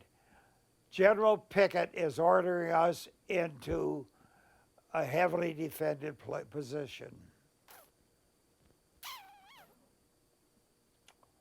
What more can you say? Remember, the best defense is a good offense. And defenses never win a war. You know, think about this. As you go in Europe today, you get to go in the castles. Oh, you get to be a tourist in the castle. Look at how they built this castle on this cliff. Look, you can't even, how could they have built this castle here? Defense. But in all of history, no castle ever won a war. Never. Never, never, never. You can't win wars with castles. So that's a position we're in. Maybe, maybe that's a condition the United States is in today socially. Maybe we are fighting, I don't know. I ask you the question, is America fighting a defensive battle in America? I don't know. I merely ask the question because remember, no battle was ever won from a defensive position. So I tied those two little nits of wisdom together. You, well, you know, we're gonna get copies of this to other family members. So is there anything you want to say personally about all Well, this? Family members? the home front, the home front was so important. When we would pull into a port, even like Portland, Maine, for more depth charges or fuel and pork chops, when we pulled into Portland, Maine, it was a tremendous morale uplifter. And I feel that the home front support was critical to winning the battle. Maybe that was the lack of deal in Vietnam. Maybe so. Maybe they had poor moral support at home, and the guys got the sensation of that. And so you throw in the rags and jump on a helicopter and get the hell out of here. In other words, that's, remember, survival is critical. Survival is key. As whether in a concentration camp or whether in a POW camp or whether you're in a aggressive outfit like the Rangers, where you're in there to modify the thinking of people.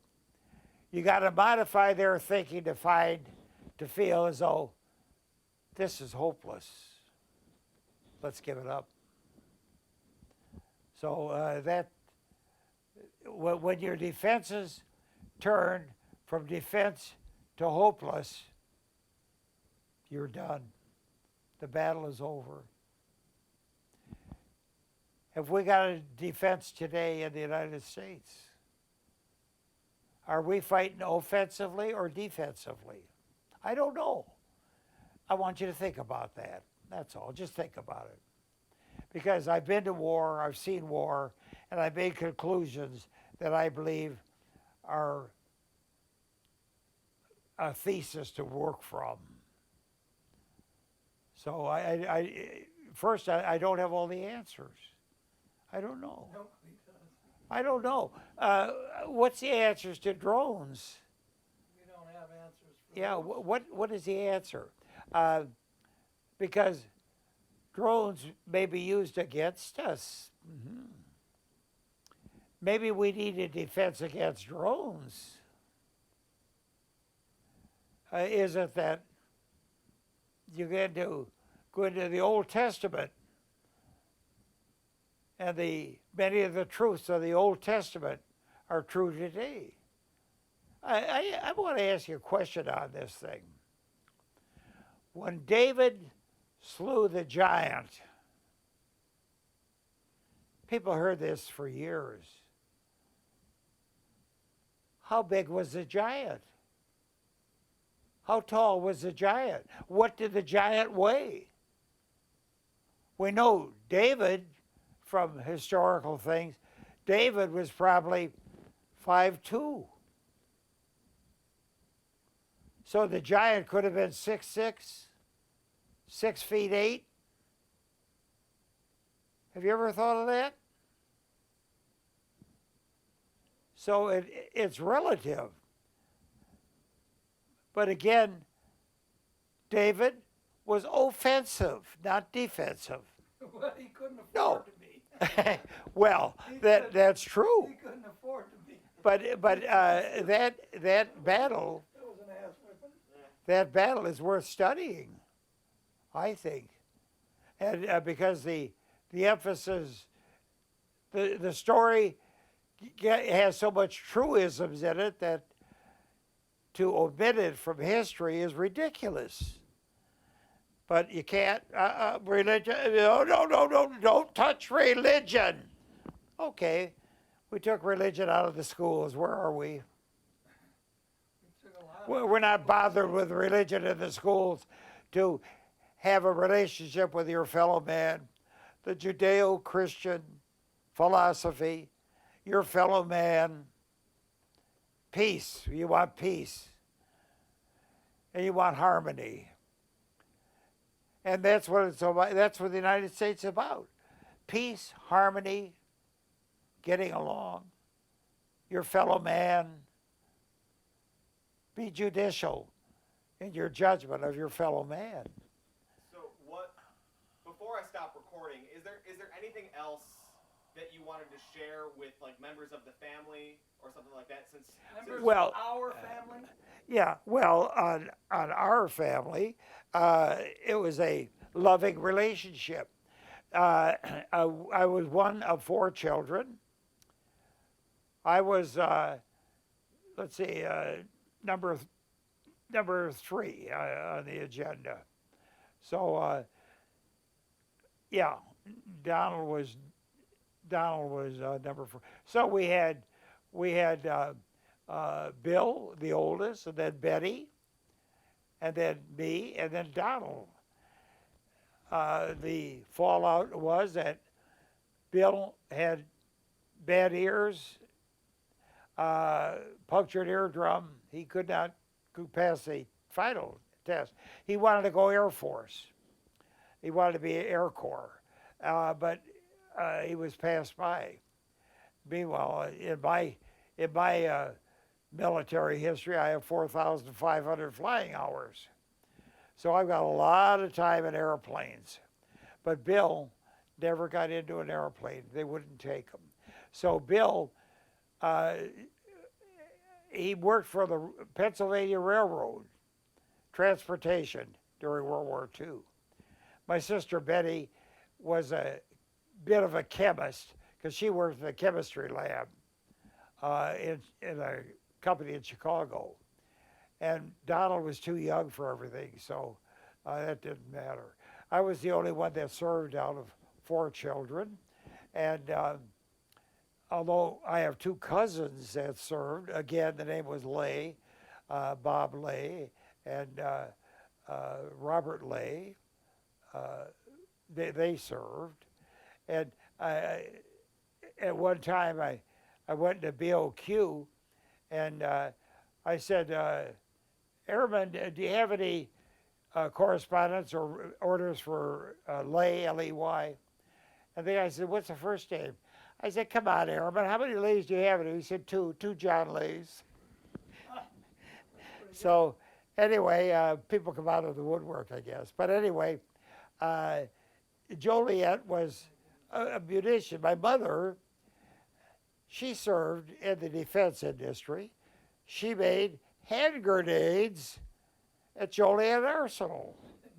Yeah, the arsenal the property is still there. They may have some activity there. A little bit. Yeah, it's just on a standby status, I think, really. But my mother made hand grenades.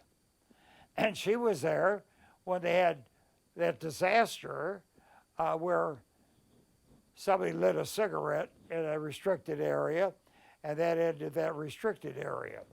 So, yeah, it blew up the whole area, a bunker, ammunition bunker.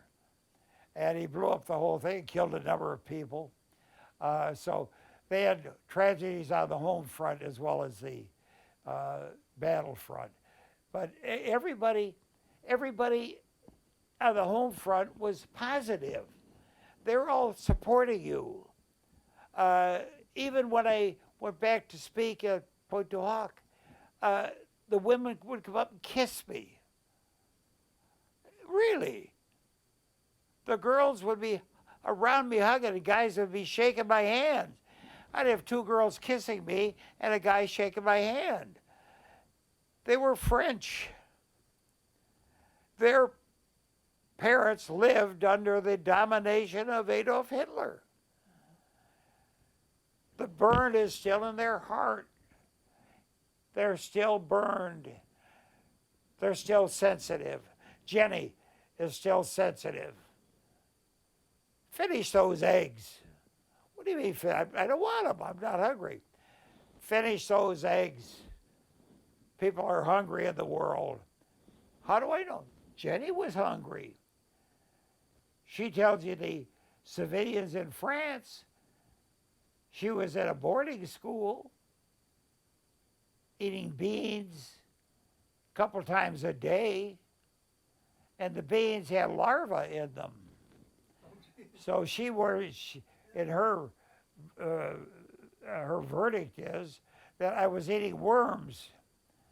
No, she wasn't. She was eating larvae from a bean butterfly or something. So, but you know what? They ate the beans with the larvae. They ate the larvae with the beans.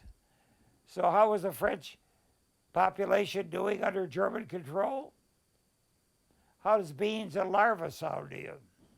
Well, we were going to ask you if you want to say anything to Eileen or the family members, the young ones, Eileen and Gary and Roy. All right. Ted Well, and Ethan. I have a You got a message I have a family that's really academic in a way. All of us are college graduates. Eileen leads the parade. She's an MD. She's a PharmD. She's got a master's degree in MBA. She's got an MBA. Did you have a message for the family, not like as opposed to like who they are? A message. Words of wisdom to your family. Words Yes. of wisdom. Heartaches are part of life. Who knows? I may be a heartache tomorrow. Because at my age, life is uncertain. I have to have Jenny guide me very frequently. She has to empty, can I say this? She has to empty the pea pot because I cannot carry, I don't have the muscles in my arms. I'm not active. Jenny feeds way too much because she doesn't want me to lose weight. There's an abundance. In World War II, the family had enough. We were never really hungry. We had limitations, but we were never really hungry. So I can't say that the home front was deprived. I think that Roosevelt and his administration, to fight a war of that magnitude, did very well by each of my siblings, and my father and my mother. Now, my mother and my father both died in their 80s. So I can't say we're long livers, but we're fairly long livers. I am the last one of the three, my three siblings. I'm the last one still alive. They died in, my brother Bill passed with the asbestos. He died from asbestos. And my sister Betty, I don't know how did Betty die? I don't know. Is that internal? Okay. That now we weren't religious zealots, you know. We weren't even today. I will pray, but I don't go to church. So I'm not a religious guy that's going to change the American way of life. I guess maybe I'm too lazy. That could be it. I'm too lazy. Remember, if you want to succeed in life, hang around with people that are more energy and smarter than you. In the Air Force, I found that to be very true. I had 3 officers assigned, 3 lieutenants. I was a captain. And I had 3 lieutenants assigned. And they were like Jenny. Each one was an exceptional person. Every one of the 3, exceptional. All better than me. And I was heading up the team. But I recognized talent. And I recognized truth. So in life, always associate with people who are smarter than you, not necessarily richer than you, smarter than you, and more energetic than you. You'll have a better life. And that's one that I concocted from dealing with the 3 officers that I served with on a team, going around teaching missiles. I was a missile instructor and missile launch officer instructor. So I am an official missile launch officer All right. for the Titan.